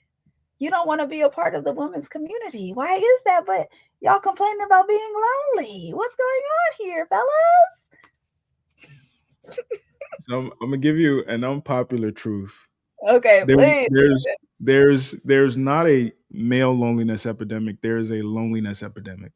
I saw an article the other day about millennial women being amongst the loneliest people in the country. Now, the difference is male loneliness is more obvious. Men are lonely in their basement by themselves. Women are lonely in groups. Women are around a bunch of people but still feel empty inside, which I would submit is probably a worse feeling because you have nothing to like grab on, right? Like one of the things that I talk about as somebody who was born in Africa is like there is Africa poor and then there's America poor. And I think America poor is worse in a way because you kind of have nothing, or America depressed, is worse in a way because you kind of have nothing to look forward to. At least in Africa, we can say one day I'm gonna make money, I'm gonna get out the slums, I'm gonna do. But like when you have money, you have food, you have shelter, and you're still miserable, that is a misery that has no end. There's no hope there. So I think what's actually happening is a loneliness epidemic. I think women don't look lonely because, again, they don't look like what they've been through. They don't look like what they're going through. They're not even optimized to be honest. They're optimized to deflect and reflect the reality that they want to see and not confront the reality that they're experiencing. So we're both lonely. I think with men, we're both lonely. I think with men, we're more honest about it.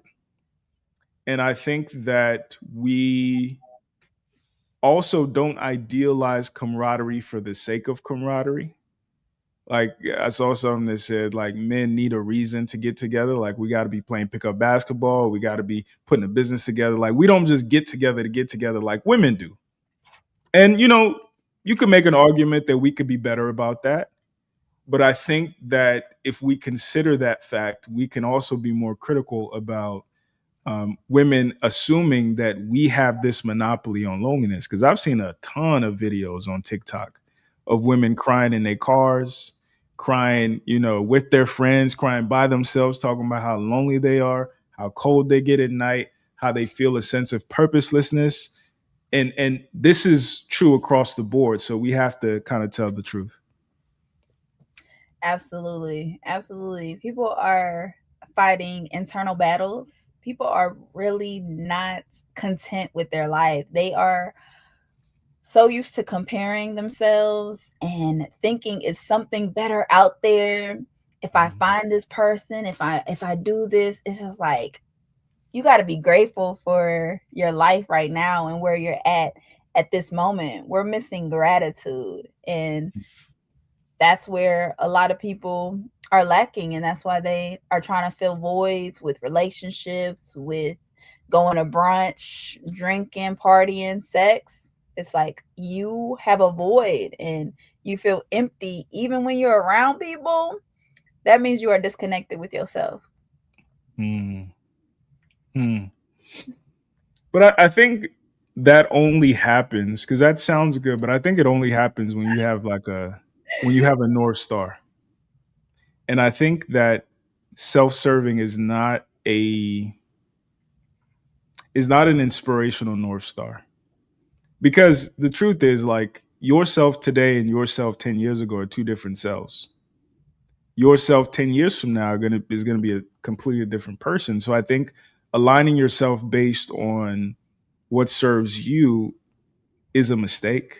I think that, even though I don't consider myself a religious person, I can admire religion for the utility of like providing people something to strive for that is bigger than them, that is outside of them. Because when you look internally too much, I think you then start like worshiping self, which from a religious sense is blasphemy. But I think it's also just counterproductive, and it limits you from what you're talking about, like the growth and the opportunity to actually like the best thing you can be in life, in my opinion, is wrong. Right? Like Socrates said, the beginning of, I'm paraphrasing, but basically he said the beginning of wisdom is the understanding of your own ignorance. And I think, unfortunately, we overestimate what we know or how well we have things figured out, because it helps us cope, but it limits us and it stifles our growth. And I think part of that is feminine energy. I think that water that I'm talking about is part of the reason why it blinds us. Like we got our eyes open in the pool, right? It blinds you. You get everything now looks blurry, and that's good and that's bad as well. Some people don't know how to be wrong. Like they don't want to take accountability for themselves. They rather be a victim. They rather have that mentality of a victim and point fingers and not realizing the power lies within though. That's a fact. I'm interested in some of the questions you have for me, because I feel like I've been playing clips this whole time. No, I've been asking them. I literally looked down on my okay, cool. literally asked them about Give me some more. yeah, I literally asked them. Yeah, you would literally answered all the questions. Hold on, let me see. Yeah. Oh my God. Yeah. You see, I flew them in there. I flew them in there. Yeah. Yeah. No, I literally answered all 5, but I could think of. I know I asked you about like the friendship because I'm really intrigued about that. Oh, we skimmed over it, but I asked about like manhood. If the father abandons you and just leaves the house, how would you know how to treat a woman, or how would you know what manhood looks like when you don't have that example in the household? I think, I think that the reality is like by the time it gets to that point, there've been so many failures. Because let's go back to like the father leaving. And there are really two things involved. Either the mother chose to procreate with a man who was never going to stay in the first place, or the mother, by virtue of her behavior or lack of, something, ran him off. And I think those two things kind of paint two different pictures. So number one, like I said earlier, I think women should take the responsibility of being the portal through which life comes through more seriously. And that means being more responsible with the men that are rewarded with the highest honor imaginable, which is progeny. Because at the point where you got pregnant by a bum, you've lost. Because not only is he going to leave, but you've got bum genetics as well. And those bum genetics are going to be in you for 7 years. And your son or your daughter, that's part of their DNA. So it still kind of starts with the mother. The second path Absolutely. of how that happens, and then I want to hear your thoughts. The second path of how that happens is, I think unfortunately too many women overestimate their skill at being a woman to a man specifically. And because a lot of them don't take the time to actually study men as a species, a lot of the ways that you move, a lot of the ways you think, a lot of the ways you talk, a lot of ways you present yourself is off-putting to men. And even if you manage to secure it, I always use the job analogy. You can get a good job. Keeping it is what's the challenge, because you just have to convince the company that you have the potential to contribute to the company. But to maintain your job, you actually have to contribute to the company. So there are a lot of women who know how to convince companies that they are a good hire. But once they're in there, they don't have the skills. They don't know Python. They don't know SQL. They don't know, and they're not even trying to learn the skills that they don't have, because they thought getting a job at Apple is all I needed to do. So you think getting a good man is all I need to do, but you have no idea what's necessary to keep him. And I think in those situations, if you have learned from that, if you are starting to make the necessary changes to optimize for that, if you make it a point that that man has unbridled access to y'all's child, you won't be part of that statistic. But unfortunately, the woman who picked to procreate with a bum is also a bum herself, because she's irresponsible. So she's not going to have the foresight to make things. She's going to do the best she can, which is inevitably going to fuck up the kid.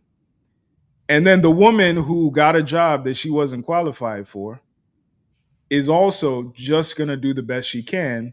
And sometimes that means moving from emotion, which is going to fuck up the kid, because they're not going to have the proper time and the proper attention of their father, who might want to be involved, but is being barred because she is an irresponsible but also emotional woman. So I think that there are a lot of things that,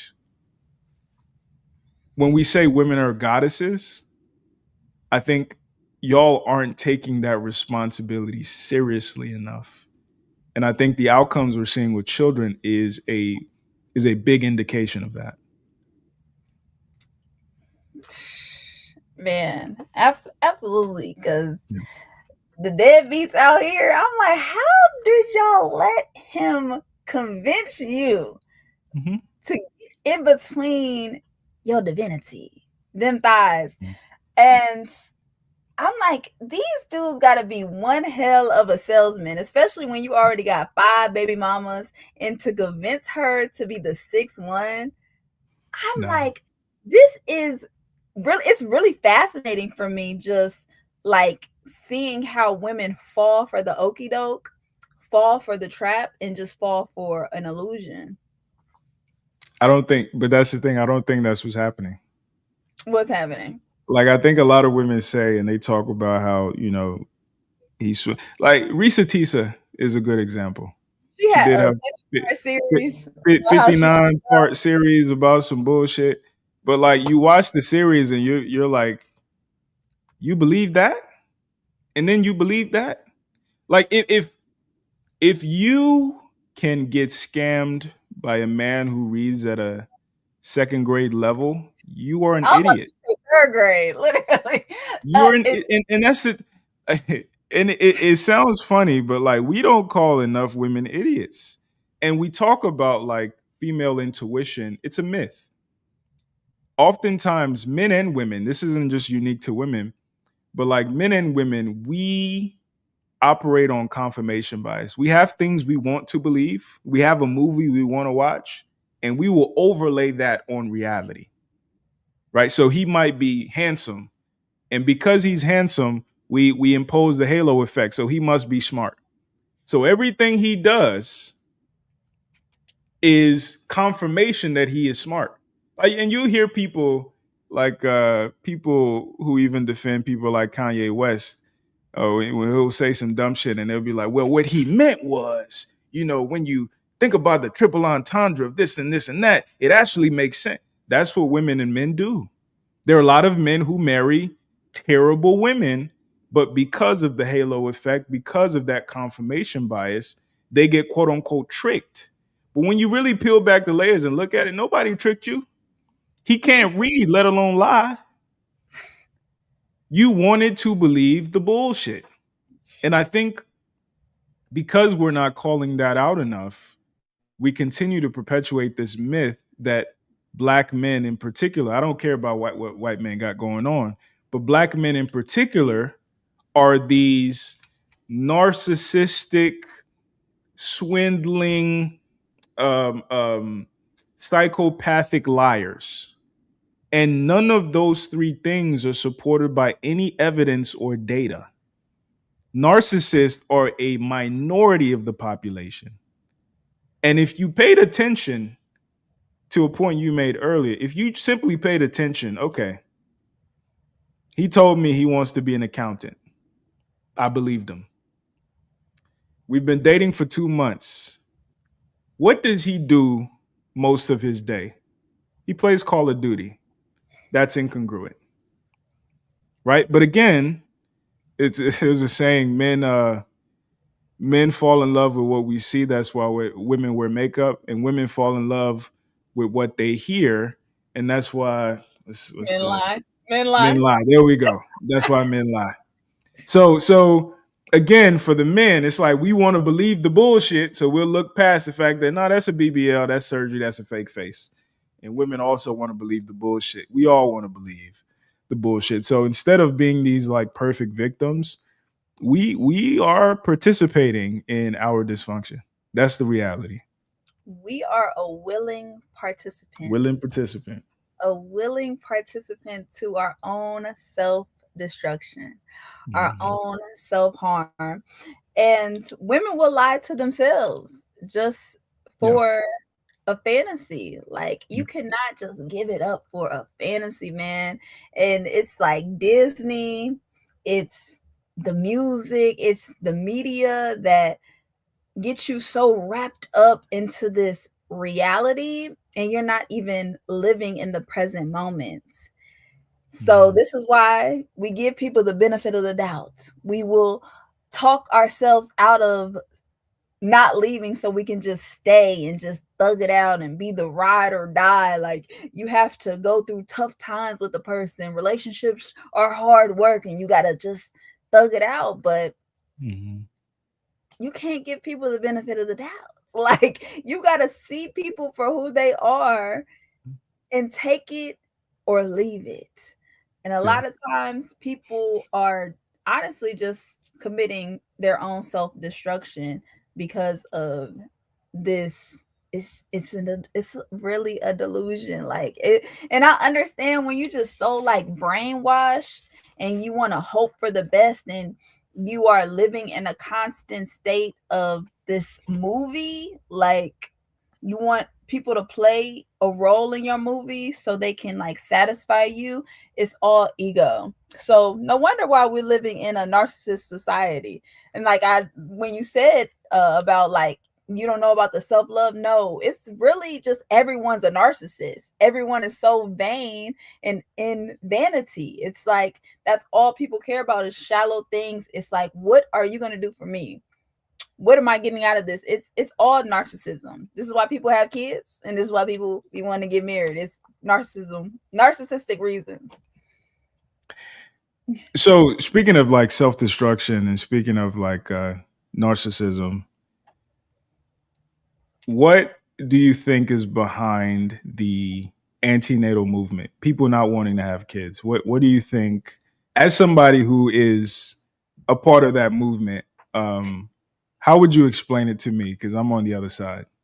I love that you know about antinatalism. Like, most people don't know. And it's honestly, I feel like when you are a selfless person, you wouldn't want to bring somebody in a world that is on fire, when a world that is crumbling as we speak. Like, I'm honestly just reading the room and I'm seeing the harm. I'm seeing the baby mama, baby daddy culture. I'm seeing like abandonment issues that most people have. And I'm seeing like the way the world is operating, from the school system to the jobs to the job market to inflation. It's just like, I love my seeds so much and I would not want to bring them here. Like, no one asked to be here though.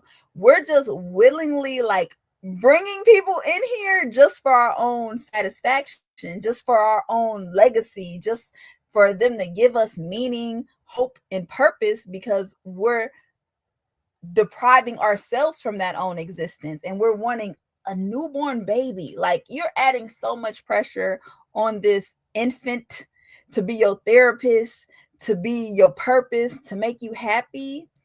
It's honestly unfair. So I think more people are just waking up. More people are stop living in hope, because we've been keeping hope alive since Obama.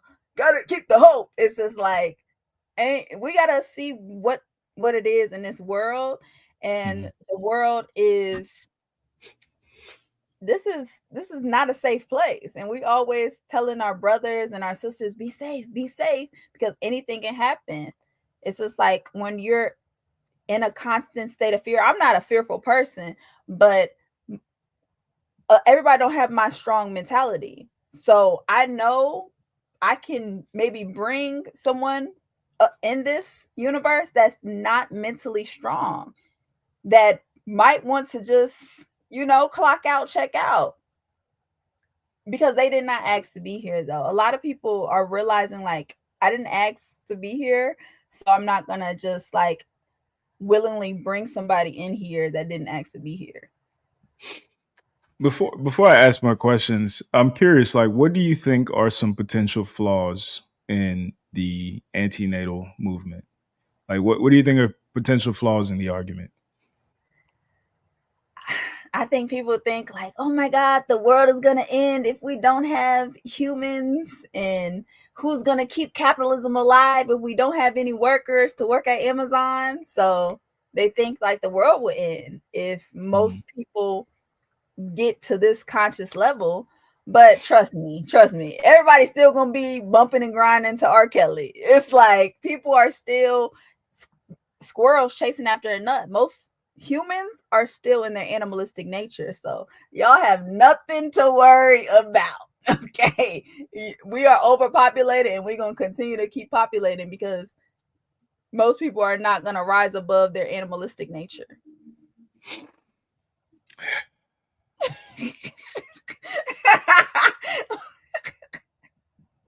Okay, let me ask another question. When was a time in history where you would have been more comfortable bringing a child into the world?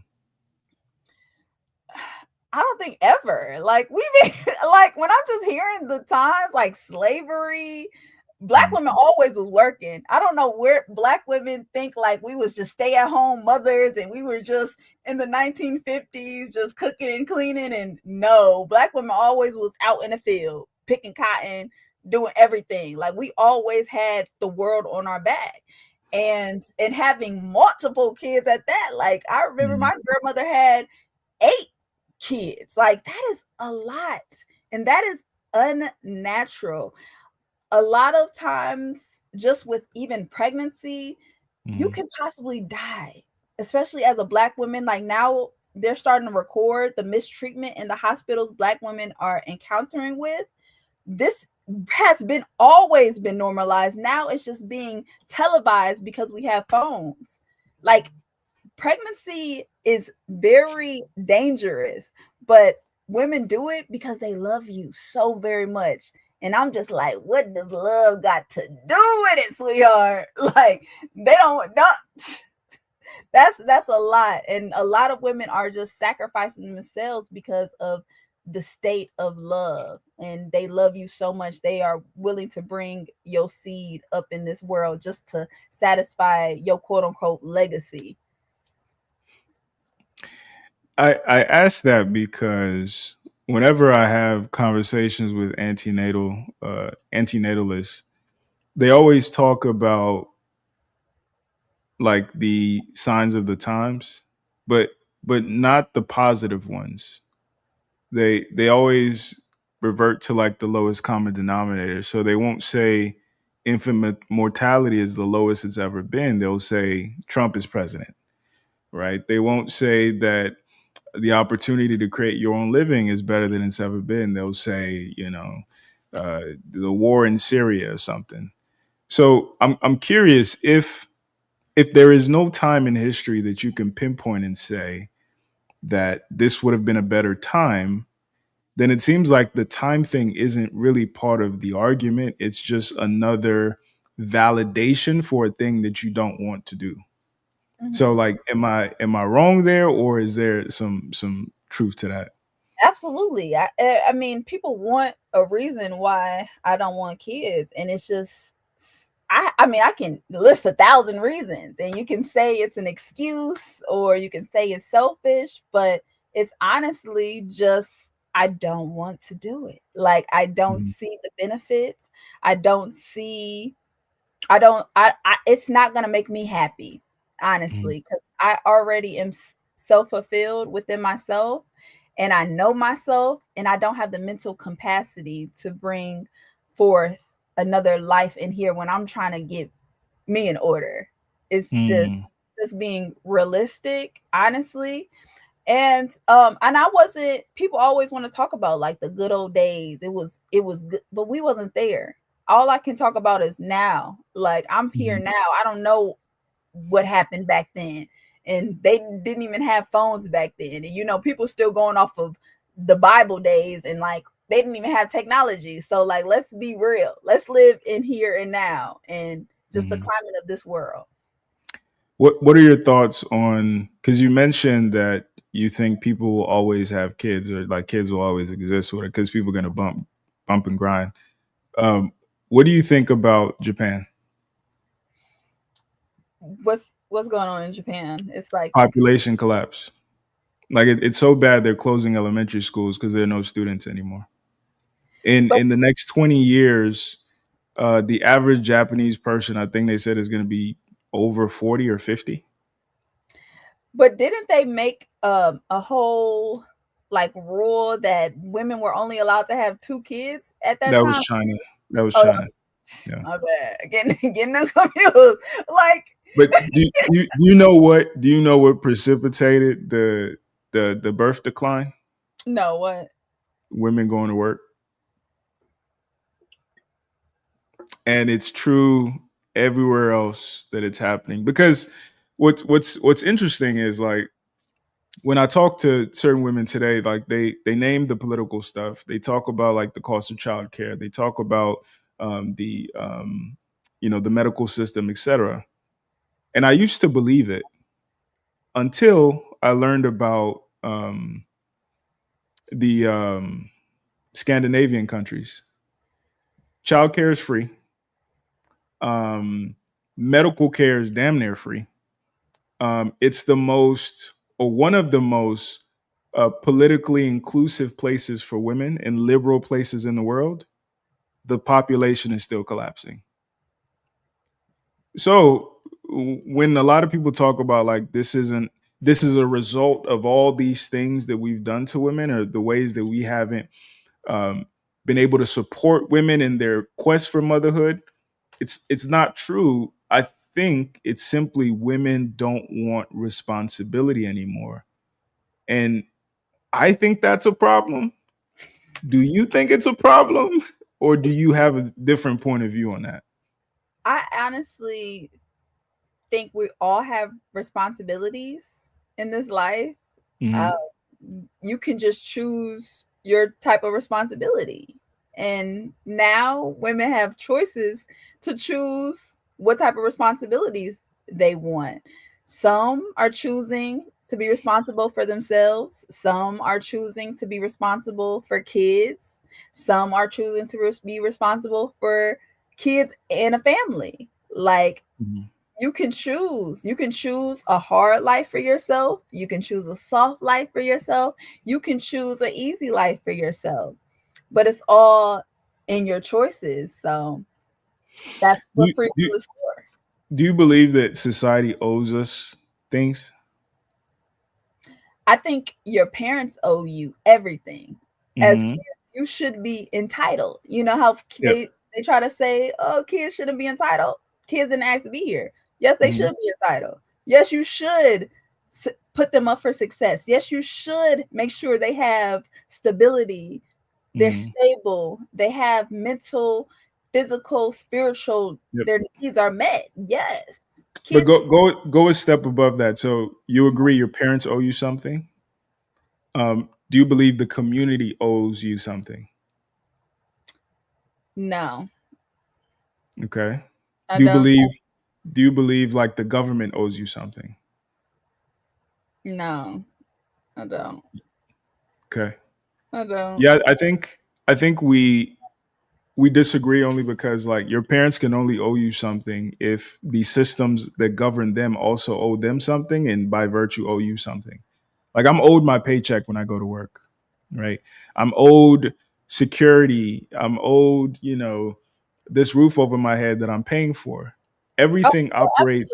Absolutely. Yeah. Everything operates on quid pro quo. Oh, So we don't I don't think we have the agency to define responsibility on absolute terms. Mhm. I think responsibility in some sense is defined for us, and I think that's okay. That's where like duty and purpose comes in, right? Like this is your sandbox, and you owe this to the sandbox, and from the sandbox you'll get this. Just like Earth, the Earth owes you sustenance, and you owe the Earth, care. Yeah. I Well, think that, yes, I do agree. Honestly, yes. and I think where we're going to is this absolute nobody owes me anything and I don't owe nobody anything. Or the one that I think is even more like insidious is institutions and people owe me stuff, but I don't owe anything. I get to define what I owe. Right. Because like my issue with even the antenatal movement is if you are Japanese as for instance, and you care about Japan, you care about the legacy and the history that informs your culture and that led to you, you should also care about contributing positively to making your country a better place. And that means having an understanding of the perils and the challenges that your country faces. So if you're Japanese right now and you're not interested in having kids, you don't care about Japan. And I think as we, spread that throughout the world, it might just look like having kids, but it's so much bigger than that. It's so much more complex than that. And I think the further we lean out of like how the world works and we just throw our hands up and say it's y'all, the more that we create that posture in other people. Because the reality is, yes, you are one person, but if everybody becomes you, we go extinct. You realize that, right? Bye capitalism. Bye. But like how do you reconcile that if you understand that if everybody does a thing that I'm doing, our species dies? How do you reconcile that within yourself? I'm not gonna be here, honestly. Like real talk, we don't know what's gonna happen when we die. We don't know. We don't even. We think we got, and that's the thing. Like we think it's our duty to save this planet when we're causing so much harm to Mother Earth. We are now the cancer to the planet. So at the end of the day, we will all turn into dinosaurs and go extinct because we don't even care about the planet that we're living on. and we're feeling entitled to continue to bring humans here when we're not cultivating a safe place. We're littering all over the place. Like the ocean is in so much, we're like it's about to be no more dolphins. It's like, But I don't think that's fair. Like I push back when like there's some guys that I talk to and they think every girl that they come across is Cardi B. And like that's not true. Or I talk to some women and they think every guy they come across is, you know, a narcissistic ex. Like we have this habit of defining ourselves by the lowest common denominator. So for every person who is like that, who's contributing to global warming and all those things, there are people who are planting trees. There are people who are doing humanitarian work. There are people who are rescuing people from human trafficking, right? So I think if we lose sight of the best parts of ourselves, it's very easy to become nihilistic and also like suicidal, like on a group level. Because the thing is, like, one of my favorite quotes is nations grow great when old men plant trees, the shade of which they shall never sit. So going back to something I said earlier, the best men that you're ever going to meet, the best women that you're ever going to meet are people who are heavily concerned about what the world will be after they're not in the world. And I think as we continue to go in the direction of like antinatalism or like self efficacy and all that good stuff, we're moving away from the best parts of human. So it's not even about having kids. It's about championing and celebrating the best parts of humanity, and the best humans that Mother Earth, nature, God, whatever you believe has ever made, cared about the world after they died. And I think we need to encourage that mindset more so than the I won't be here, so I won't care mindset that I think is a cancer. I think that's the cancer. you know, I like, honestly, to be real, we have to save ourselves. And I understand the longevity of this life, and people honestly are having kids not to save the planet. They're having kids because they only care about programming them to act a certain way, or programming them. They're not like trying to foster these kids. You're not trying to, like we said, we're missing the role models, men being teachers. Men don't even want to be teachers though. So like, who is actually going to teach these kids? We want to have them, but we don't want to raise them. We abandon them. We want them just here so they can work at Amazon. We have to understand the duty that we are having these kids. You have to be there for them. You have to be a teacher.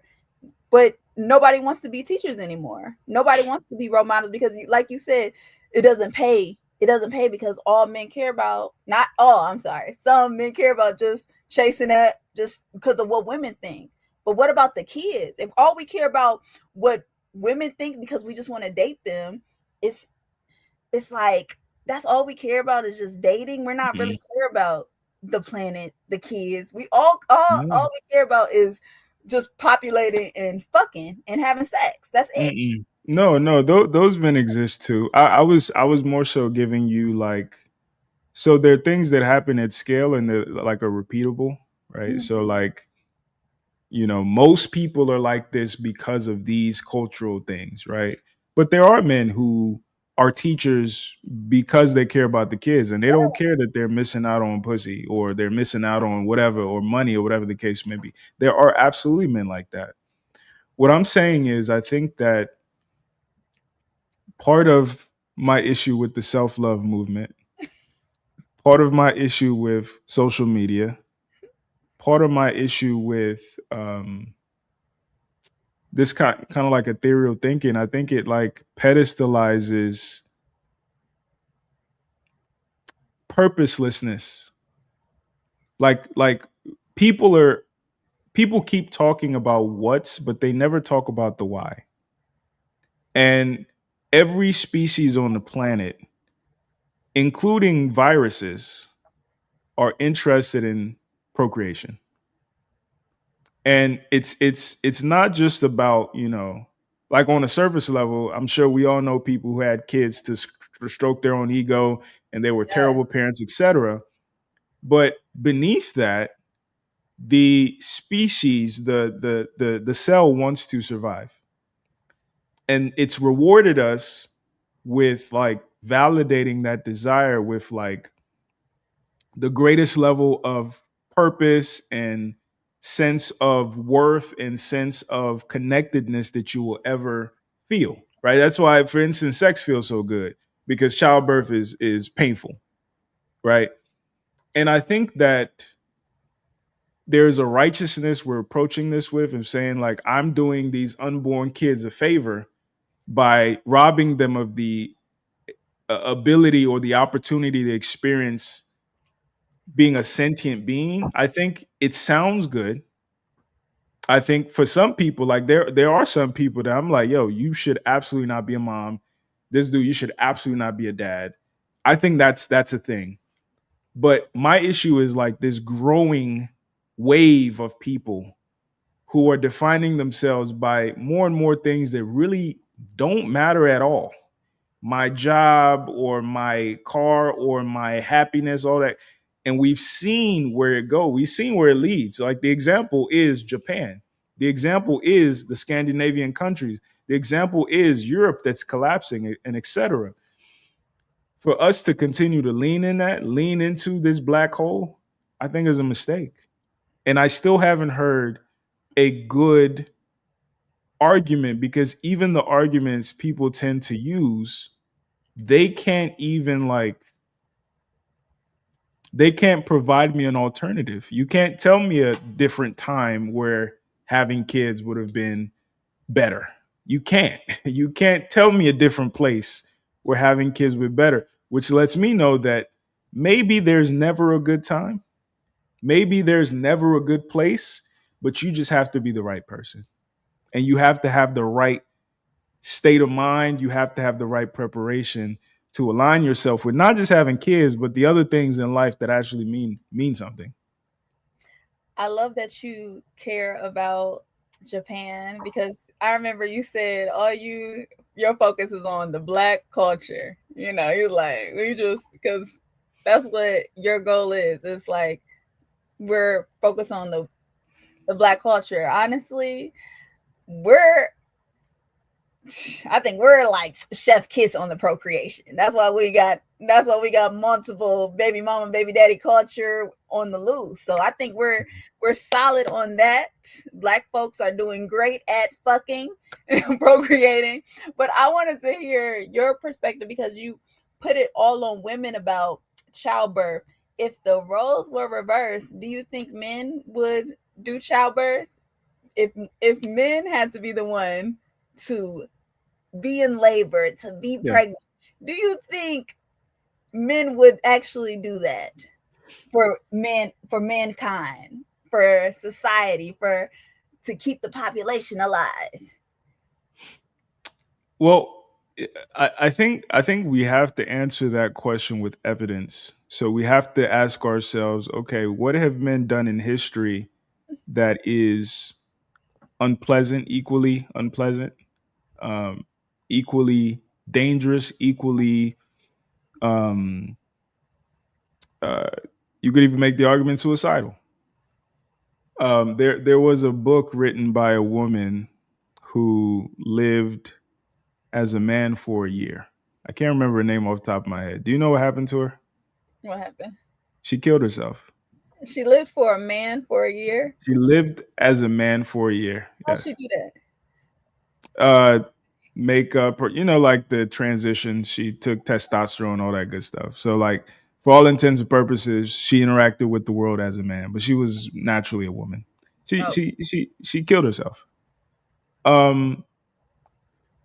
I don't think women could understand or have a good appreciation for the existence of a man, the pressure that comes along with that. Like, I can empathize with the luteal and the menstrual and the follicular and the ovulatory phase. I can empathize with the emotional, physical, and mental roller coaster that women go through on a monthly basis. I don't think that empathy is equitable. I don't think women empathize with what it is to be a man.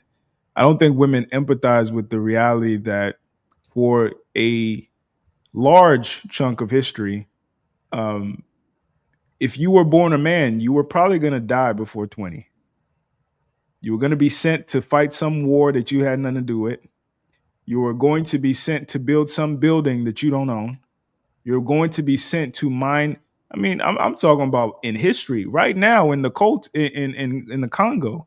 When you look at the coltan mines that that powers your phone that we're recording on and the computers and stuff like that, it's little boys out there who are mining those minerals, not girls, little boys. Right. So we have equal value, but different responsibilities. Women are tasked with being the portal through which life comes. Men are tasked with providing and protecting. And that is an equally debilitating, dangerous, and I think should be an appreciated contribution that men provide, not just to women, but also to the offspring. And that's true. Again, that's true for other species as well. Who put this duty on men to be providers and protectors? You'll like this because a comedian said it. She said that she thinks what happened is back in the caveman times, men and women went out to hunt and the women came back with nothing. So then after that, men were the hunters. So I think what put the responsibility on men and women is just our biological optimizations.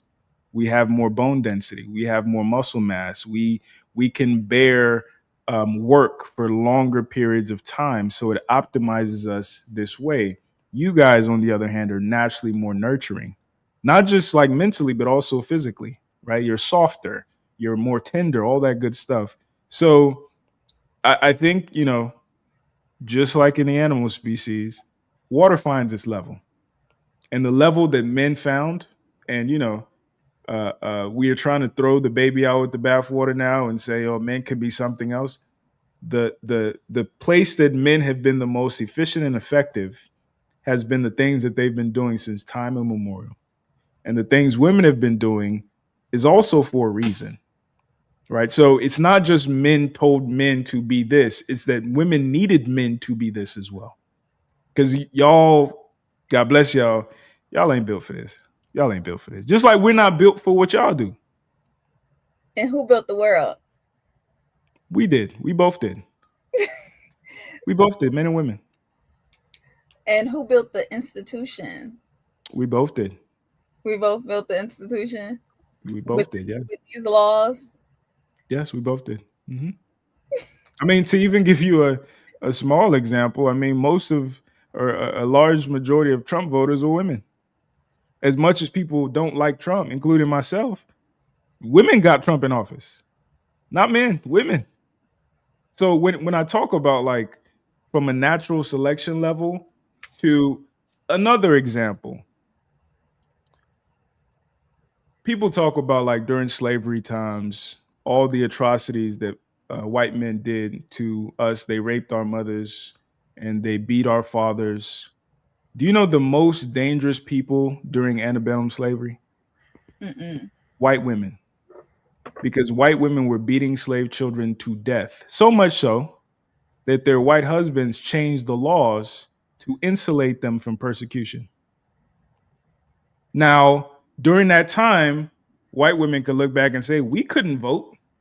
We couldn't own property. We couldn't have a bank account. Power is not always obvious. Power is covert, particularly feminine power. So for us to look back at history through these rose-colored glasses of women couldn't do nothing, and women had nothing to do with nothing, and women were just innocent bystanders, is not true. It never was true. Women have always been participating. Women have always been pulling the strings behind the scenes, in front of the scenes, obviously, covertly. The Cleopatra, the Elizabeths, all that good stuff. So, like, let's tell an honest version of history. And I think often we just lie to push some of these narratives because they sound good. I mean, we're going all like everything. We don't know any like what's factual these days. I mean, we're going off of stories, we're going off of books that was written. I mean, the Bible was written by men, and I believe for men. Honestly, people think, I know this is gonna be so controversial, like God wrote the Bible. No, men, not modern men, like men, regular men wrote the Bible, and we don't know if this actual factual or anything. Real quick, I want to shout out my brother Condemned Ya. Appreciate you, man. He said, dude, I can't even see it on my screen. The woman you're referring to is Nora Vincent. That's the woman who lived as a man and ended her life. She wrote a book about her experience living as a man for a few months, which prompted her to take her own life. May she rest in peace. One of the few women who actually learned what it means to be a man. Yeah. To answer your question about, or to respond to your phrase about the Bible being written by men, laws being written by men, the whole nine. I think it's a bit superficial because I think we're downplaying the power of women. Have you heard of the book 48 Laws of Power? Yes. It's one of my favorite books, not because like I try to use any of this stuff. Robert Greene. But what's interesting about it is like his entire premise was real power is not obvious. One of my favorite quotes is everything in life is about sex except sex. Sex is about power. So what do you mean by that? How is sex about power? I mean, on both sides, right? Sex is the mechanism through which a man gets to live forever. And sex is also the mechanism through which a woman gets to control a man. Sex is about power. When, I can't remember what law it was in the book, but it talks about things like don't outshine the master, be a courtier or something, but which is basically like not the person on the throne, but the person in the ear of the person on the throne. Because if you're on the throne and somebody wants to take the throne, who they gonna come after? You, because they just got to take you off the throne and then they're on the throne. But if you're the person in the ear of the person on the throne, you get all the power through them because they're gonna do whatever you say. But when somebody comes after you, they come after them, not you, because they don't know you. Now, when we consider that covert approach or that covert understanding of power, you cannot then tell me that queens, princesses, even prostitutes didn't have the power to shift nations. The entire Odyssey, the Greek myth, is about a woman. A woman who caused damn near a war because she was messing with another dude and cheating on her husband. We know about Cleopatra. We know about, even in Yoruba cosmology, the Orishas. Everybody talks about Oshun. We know that women are powerful, but a lot of times when we have some of these feministic conversations, we only show the ways that women couldn't exert their power in the same way as men, not understanding that they, in some ways, at some times, had way more power than men. Even in my own culture, I'm Igbo. If you want to run for office, if you want some kind of notoriety, now and pre-colonial times. So this had nothing to do with white folks. There are basically three main groups in our culture. There's the chiefs, that's the men, the older men, the fathers, the uncles, the whole nine. They're the warriors, so they're the young men. You know, they go out to war and the whole nine. And then there's the umuada, that's the daughters of the community, but more so the mothers of the community. Most people ignorantly believe that the chiefs are the most powerful, or they believe the warriors are the most powerful because they are the tip of the spear.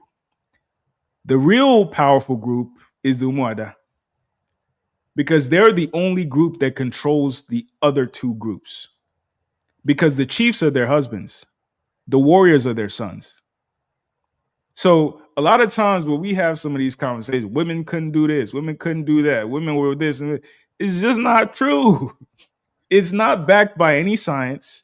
It's not backed by any history. It's not backed by any anthropology. It's only backed by modern day feministic thought and thinking. It's simply not true.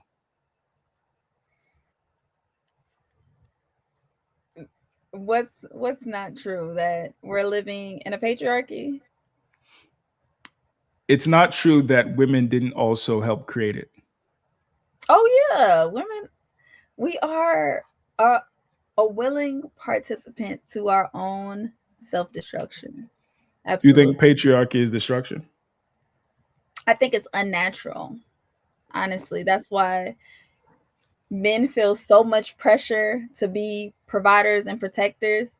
That's your identity. That's your purpose, is to be something to someone, and then you end up being no one to yourself. So you have a lot of this is like resentment towards women because you're doing this for women, but what are you doing for yourself?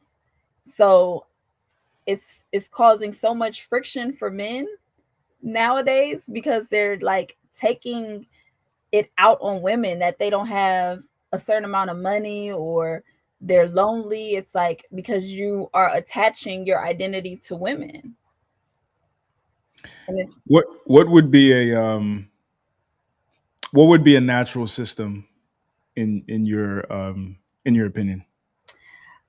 a natural system is like we have to get back to the basics, back to being outside. Like we're so tapped in with our phones, we're so tapped in with technology and AI, and it's unnatural. That's why I feel like it's causing so much self-harm, it's causing so much anxiety and we don't have community as well. Like everyone is so individualized. It's like, okay, it's just my family, my cubs, my children, but what about all of us? What about what about all the kids, not just your kids?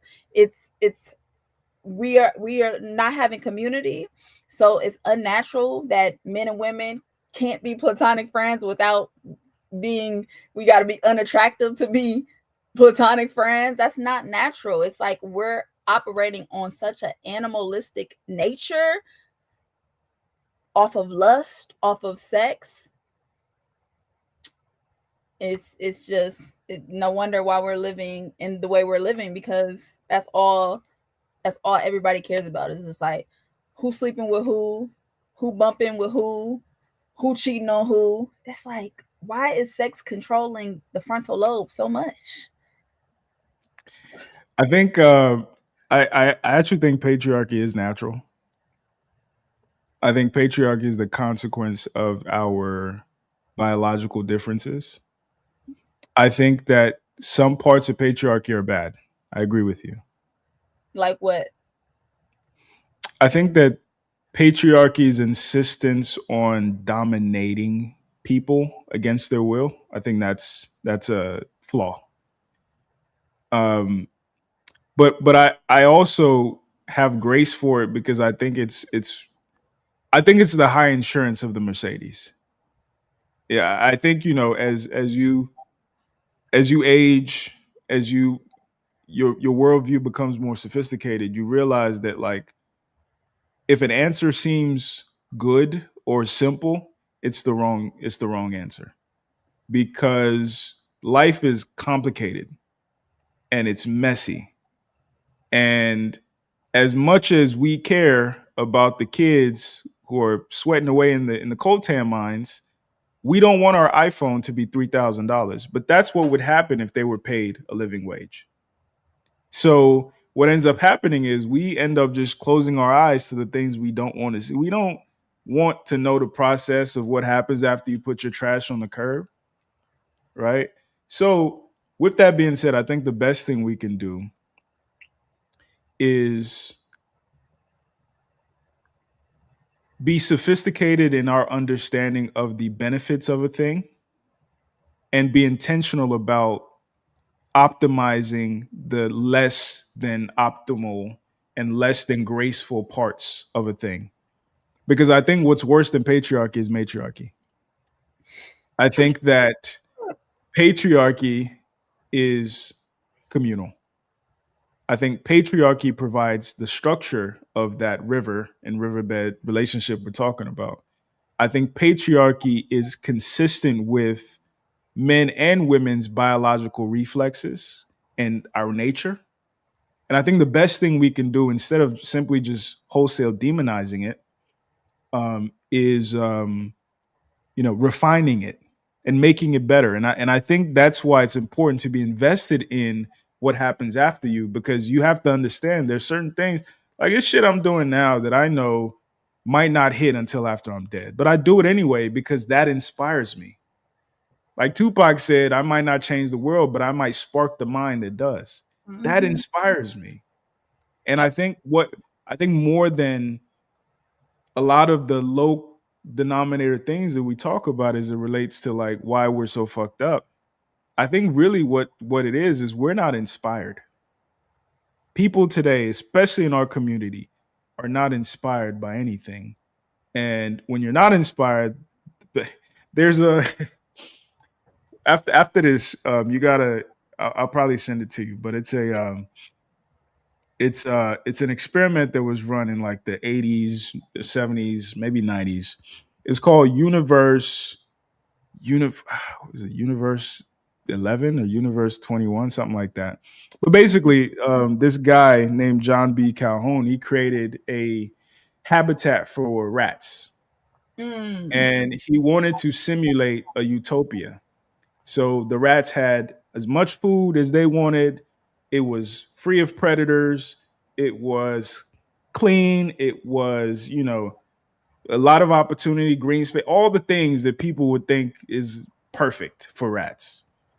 After about 100 days, all the rats died.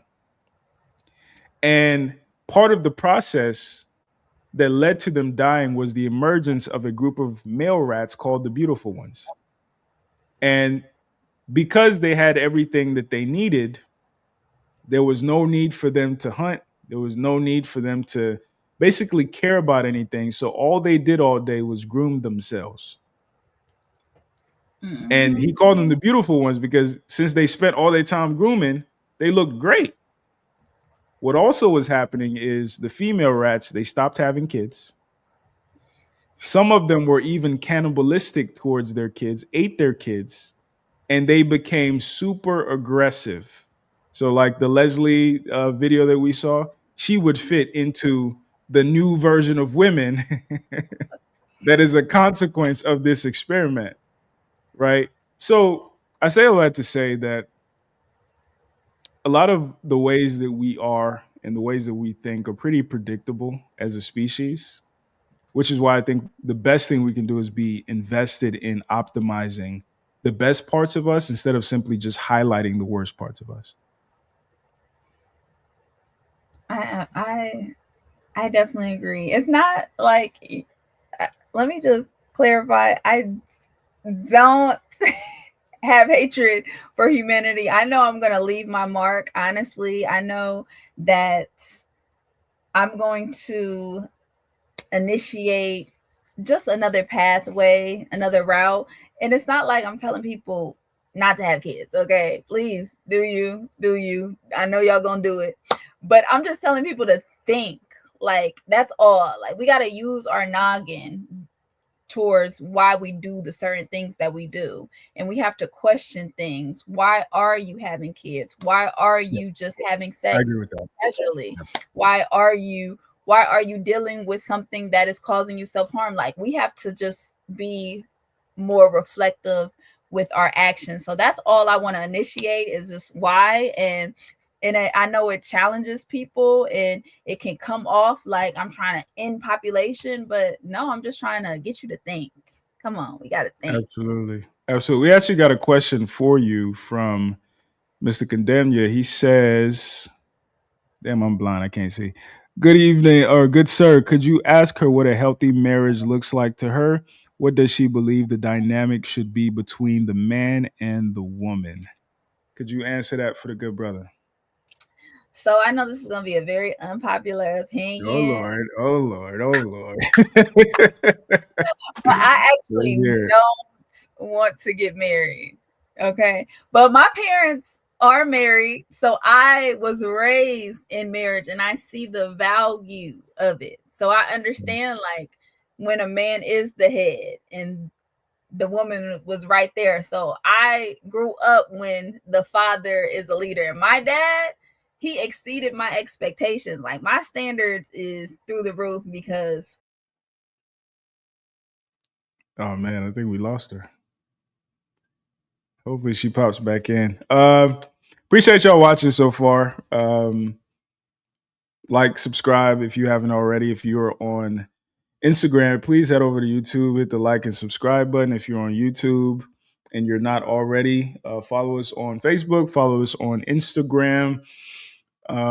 Support. I want to crank this back up and start having more of these conversations.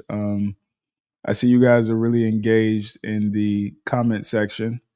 Like I said, I appreciate you guys supporting the stream. Condemnia, man, you the GOAT, brother. Appreciate you.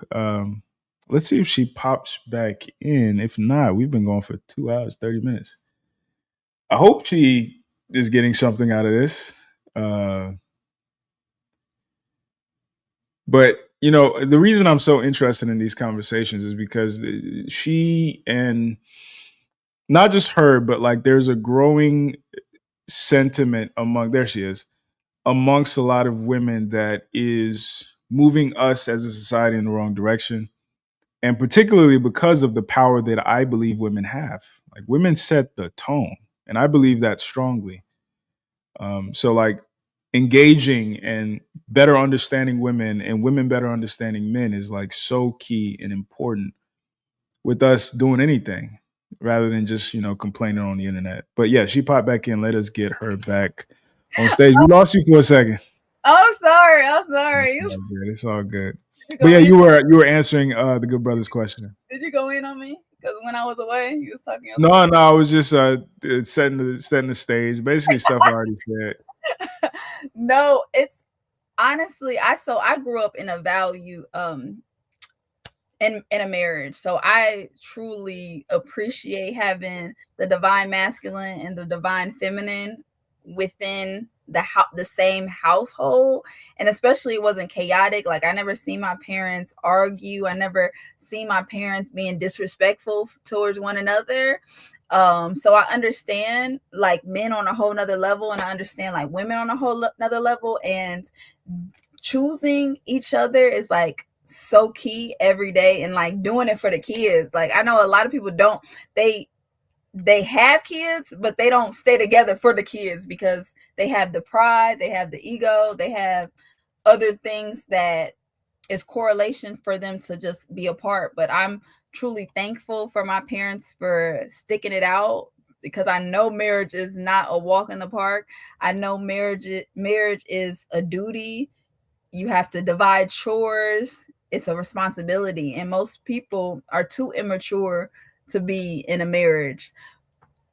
But if you guys want me to tell you what my thoughts on a healthy relationship or a healthy connection, it's different from marriage though, because I feel like marriage is a role, and people already have their ideas, and people already have this map of how marriage should be and how women should be. And I personally don't fall for that propaganda because that's not authentic to myself. So what would that look like? The healthy relationship, healthy dynamic, and not just what would it look like, but what would it be for? What will it be for? Why does everything have to have a goal? Like, you know, why? Huh? Purpose. So why can't the goal just be companionship? That's purposelessness. I mean, as a man, men are defined by purpose. Structure is defined by purpose. A company like I work in marketing, and our CMO had us do an exercise where he wanted us to not just redefine the company, but also redefine our department. And part of the exercise was like aligning with, okay, who do we serve? What do we serve them for? Why do we serve them? And the reason that's important is because if we don't have that North Star, then nobody knows their job. And if nobody knows their job, nobody does their job. If nobody does their job, the company fails. If the company fails, ain't nobody gonna have a job. I hear you. Okay. All right. So without purpose, we just floating in that water. Why does a relationship have to be a job? Because I think the process of two individual beings coming together is to create something that they couldn't create on their own. Sometimes that's life. I think that's one of the highest purposes. But it should be something, because other than that, there's no reason to tolerate the challenges, to pay the cost, to be the boss. There is no reason to do anything without purpose. So if I'm gonna tolerate a woman on her period, there needs to be a reason for that. If you're gonna tolerate me when I'm being, egotistical or whatever, just like now, there are probably things I've said that you didn't like, things you said that I didn't like, but like there's a purpose for this conversation. So it keeps me, it keeps my head up, it keeps me motivated towards that goal. But without purpose, there's no reason to do anything. I feel as though relationships are mirrors, and people. That's a purpose. Yes. It's all going back to self. Like, I know you. I'm gonna let you land. Go ahead. Let me cook. Go ahead, cook. So, relationships are your biggest mirrors, and they're going to reveal your hidden spots. They're going to reveal things that you should work on. And a lot of times relationships are just very egotistical. And we are moving towards a generation where it's a transactional relationship. So my version of a healthy relationship is two conscious people coming together in their healthy masculine and their healthy feminine, coming together, not with the gender roles, like you got to do this, you got to pay this. Everybody has to be whole. Everybody has to stand on their own, and we have to want to be together. Like, I know people want to be codependent on one another, but this ain't that when you are in a healthy unionship. I am choosing you every single day because I want you in my life. I am not trying to be right in an argument. I just want you in my life. Like, a lot of people are fighting because they want to prove a point. They want to win the argument. If I want you on my life, I'm going to give you the cookie. Do you want oatmeal or chocolate chip?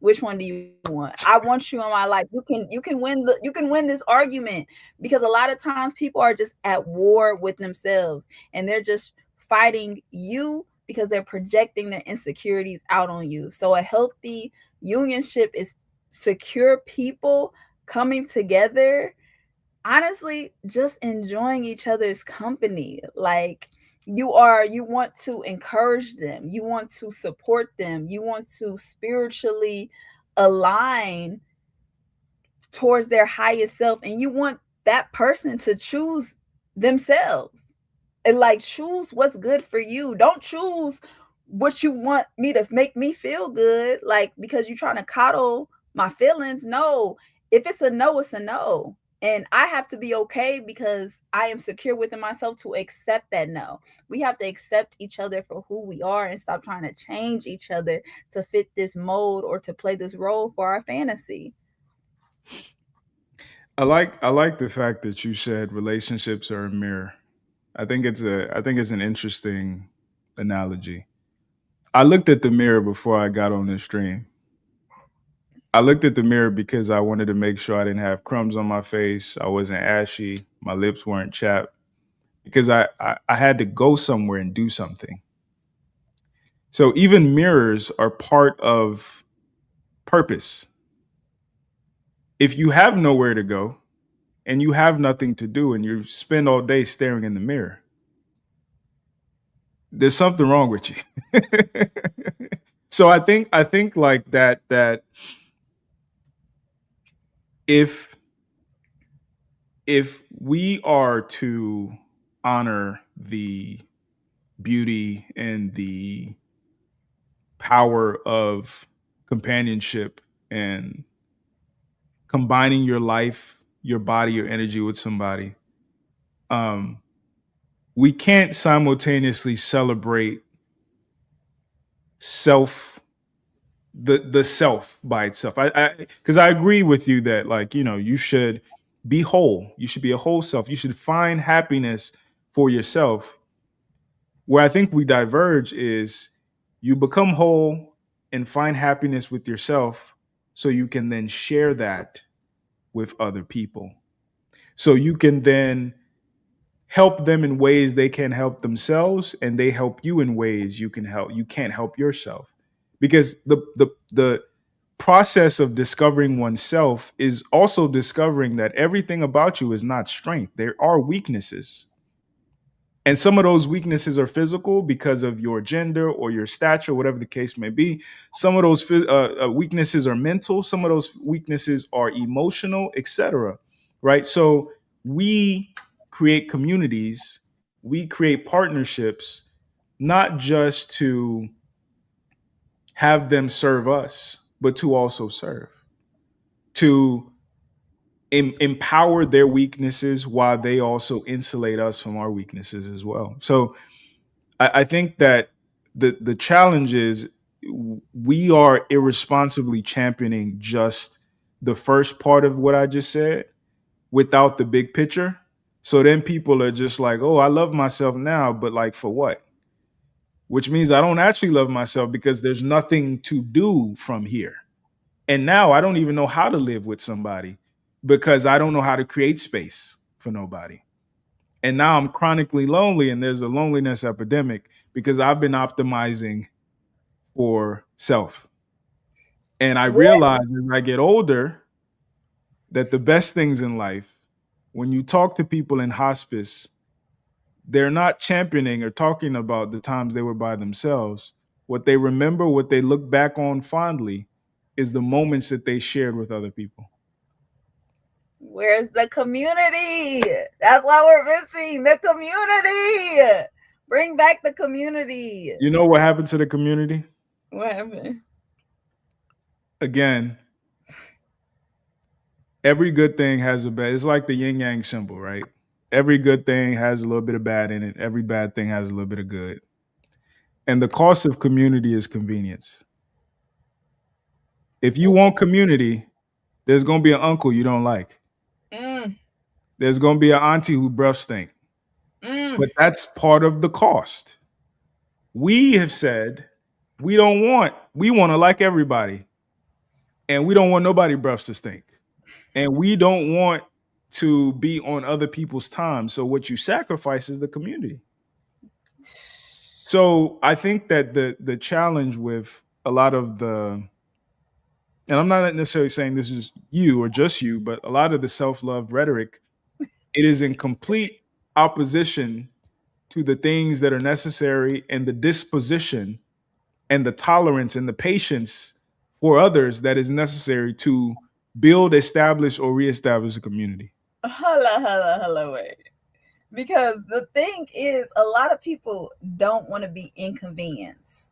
Exactly. By having a community. Because when you are a villager, you're going to have to be a part of the village. You're going to have to pick somebody up from the airport, even if it's not convenient with your schedule. People do not want to be inconvenienced. This is why Instacart exists.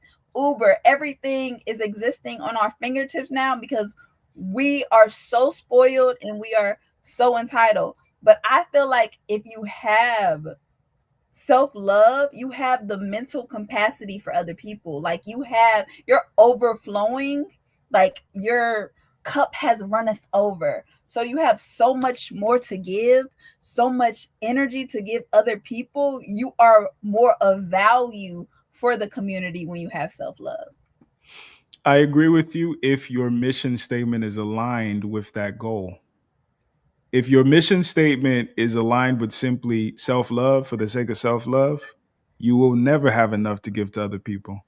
But if your mission statement is aligned with self-love for the sake of service, yes, that's where you get. So what I'm saying is, like, people are making the middle the finish line. Like, the other side of self-love is supposed to be, what do you do with it? Oh, I want to love myself so I can create a family. I want to love myself so I can create a community. I want to love myself so I can impact the world. But if you just want to love yourself and you don't, before that, think about what is the purpose of me loving myself? Number one, I don't think you'll actually fully love yourself because humans are communal, whether we like it or not, whether we, talk about convenience or not, we are communal. And every fiber of our being is optimized for community, is optimized. You can go on the best trip in the world, but if there's nobody to share it with, and now what's fucked up is, like, now social media gives us the illusion that we have people to share it with. But the best trip you've ever been on is somebody that is going with somebody that you like or somebody that you enjoy spending time with. But now, like, you can forget that you're lonely because there's social media. You can forget that you're broke because there's credit. You can forget that you're ignorant because there is, the internet. And we don't have to actually confront these things. And I think we continue to spin our wheels. And I think that's why we're here. We're just ruminating about bullshit. Yeah, and like actually get along with other people. Like we cut off people. The cutoff game is so strong now because. But that's part of self-love. That's part of the movement. If it don't serve me no more, you know what I'm saying? No, honestly, self-love, or just let's not even do self-love. Let's talk about self-development. Like, let's develop yourself as a whole human. Because if you get along with yourself, you can get along with other people.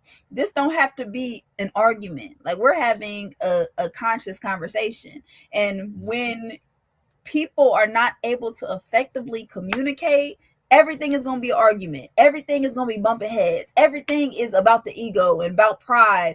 And we're not able to get along. That's why a lot of girls don't want to go on girls' trips, because as soon as one girl got an attitude, now, oh my God, I don't like her. It's just, people have to be able to communicate effectively, and people have to get along with themselves, so then you can get along with other people. Like, I don't have no ops. I don't have no beef. Like, I don't know how it is to have drama, because I know how to confront my shadow side. So when I see people hurting and I see people projecting, you know how good I be dodging the bullets? Like, I don't let that affect me, or I don't sweat it.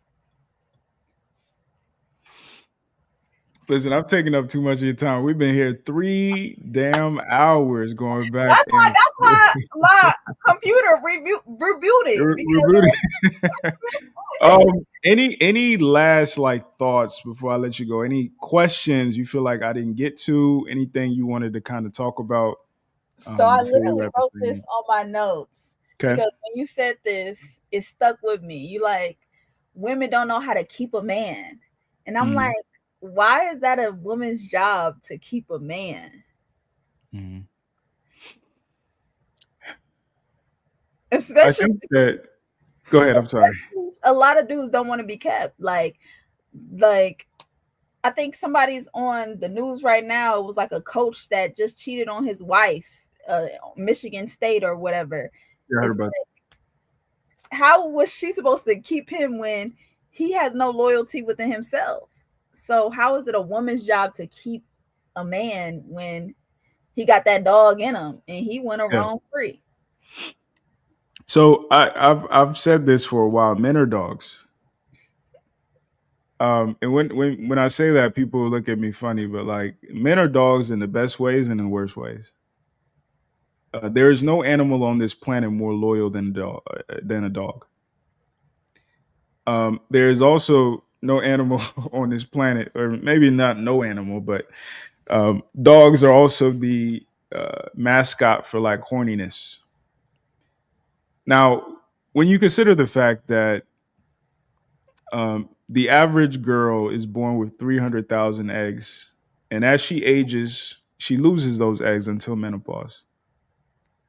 The average man, if he's functioning properly, if he's healthy, has an excess of 300 million sperm at any time.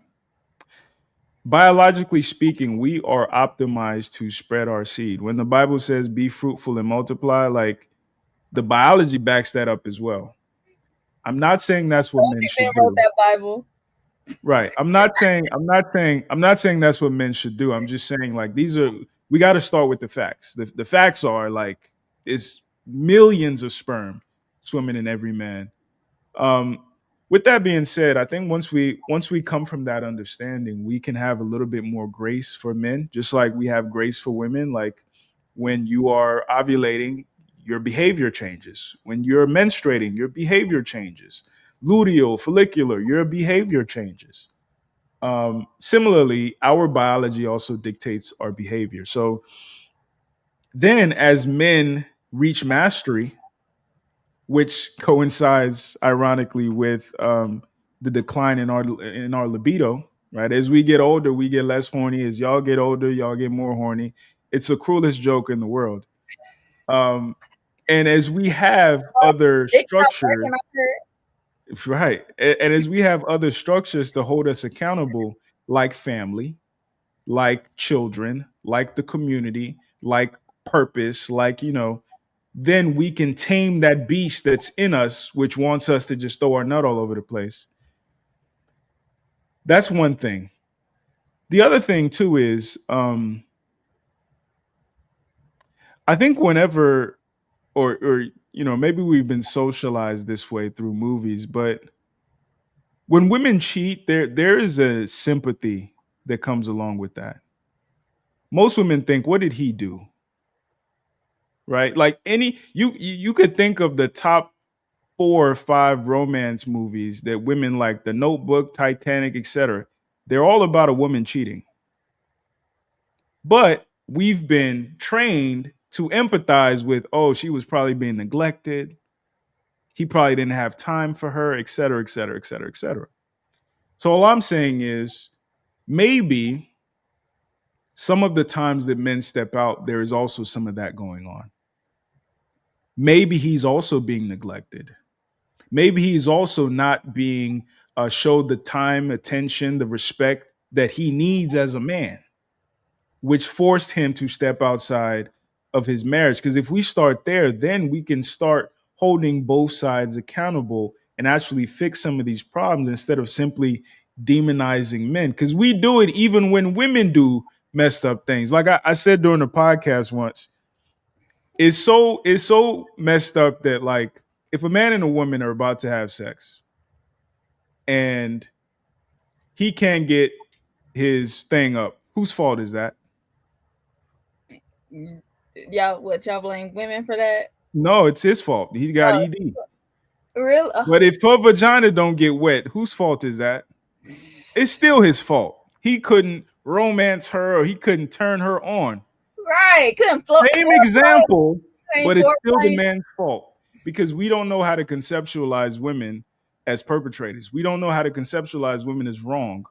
So everything has to be the man's fault. So I would just say, when we talk about cheating, when we talk about infidelity, like, yeah, let's acknowledge the biology, but sometimes men be fed up too. Sometimes Steven has to get his groove back too.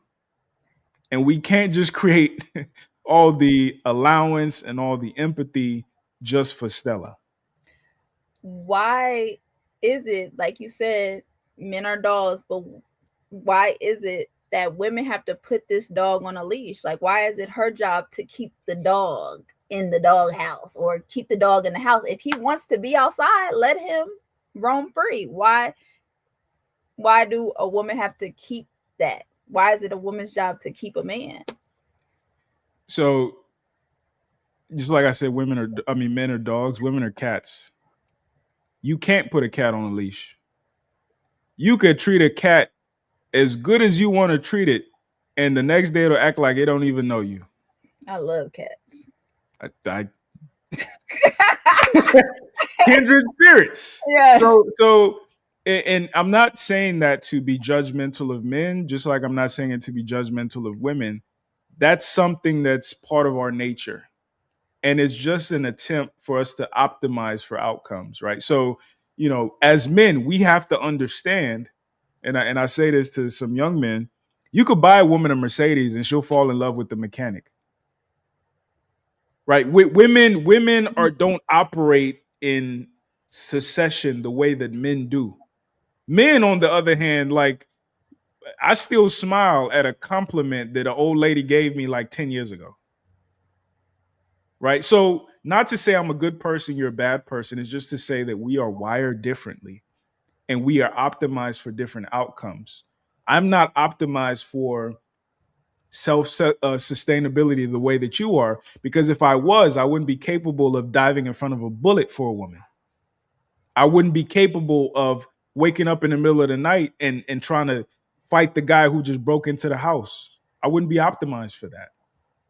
But understanding that self-preservation is higher on the priority list for women than it is men, I can optimize how I'm going to handle and understand and deal with a woman. And similarly, understanding that men are optimized for sacrifice. Men simply want to be honored.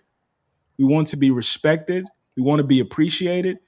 As a woman, you could then understand, okay, this is what he needs, and this is where I can meet his needs.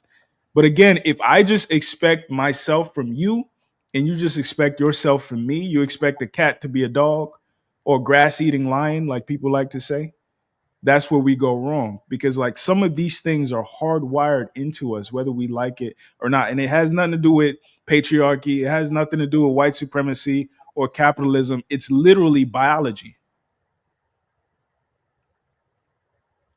I appreciate you, Alan. You are so smart.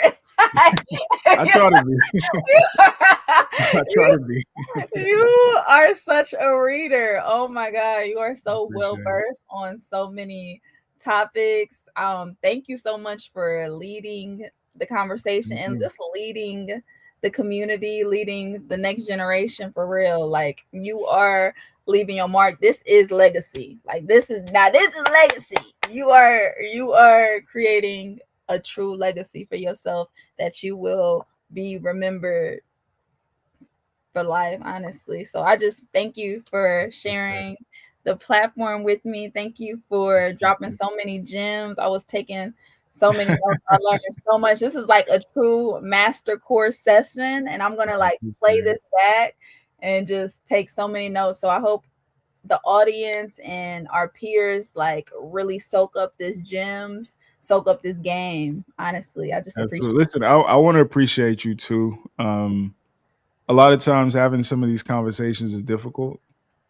There were times where I could tell you were like listening attentively, and I really appreciate that. I think that, what do they say? 90% of communication is nonverbal. So literally somebody can watch this on mute and see how we conducted ourselves, see how you conducted yourself, I conducted myself, and be reinvigorated and re-inspired about Black men and Black women's relationship. Because ultimately that's what matters, right? Yeah. Because if we can't get this right, nothing else is going to matter. So I want to appreciate you for being such a gracious guest, for being so attentive, for asking great questions. And we got to do this again. Oh yeah, definitely round two, because I want to know how the fuck y'all wired, honestly. So I'm I got you. gotta go deeper on that. But no, sure. thank you so much. This was such a Absolutely. blast. 3 hours flew by, honestly. Yeah, we did our thing. What do people in Atlanta say? We did our big one. Okay. Yeah, we did. Hopefully did the our big YNs one. took some notes, y'all. For I sure. know that Appreciate you. man is slow. Thank you so much. Have a good evening. Have a good weekend as well. All right. Good night. I'll talk to you soon. Likewise. All right. Y'all, please help me thank Miss Tara Chantel. Fantastic guest. If you haven't already, please like, share, subscribe, do all that good social media stuff to help us out. Like she said, we'll definitely be running back a part 2 at some point. I've got questions. I'm sure she has some more questions as well. Let me see if I missed any of the super chat. Also, shout out to everybody who supported the stream, if only with a like, or if you were able to also contribute financially. Again, the brother condemn you. Appreciate you, my brother. Thank you so much. This thing a little bit easier for your efforts, sir. Appreciate you, brother. Thank you guys so much. Thank you for all the support. Thank you for all your attention. Attention is currency these days. Also, let me know if there are specific people that you think would be good guests to have on the show, or good, for me to engage with. Add some color to this, male female dynamic, or even the FBA non FBA dynamic. Going back to me and Courtney's conversation on Thursday or on Tuesday. I'm trying to kind of ease back into things. I can walk now a little bit after my surgery, so I'm a little bit more mobile now. So again, I appreciate y'all. I hope I didn't leave too much meat on the bone. I feel like I did, but I'll have to watch it back as well.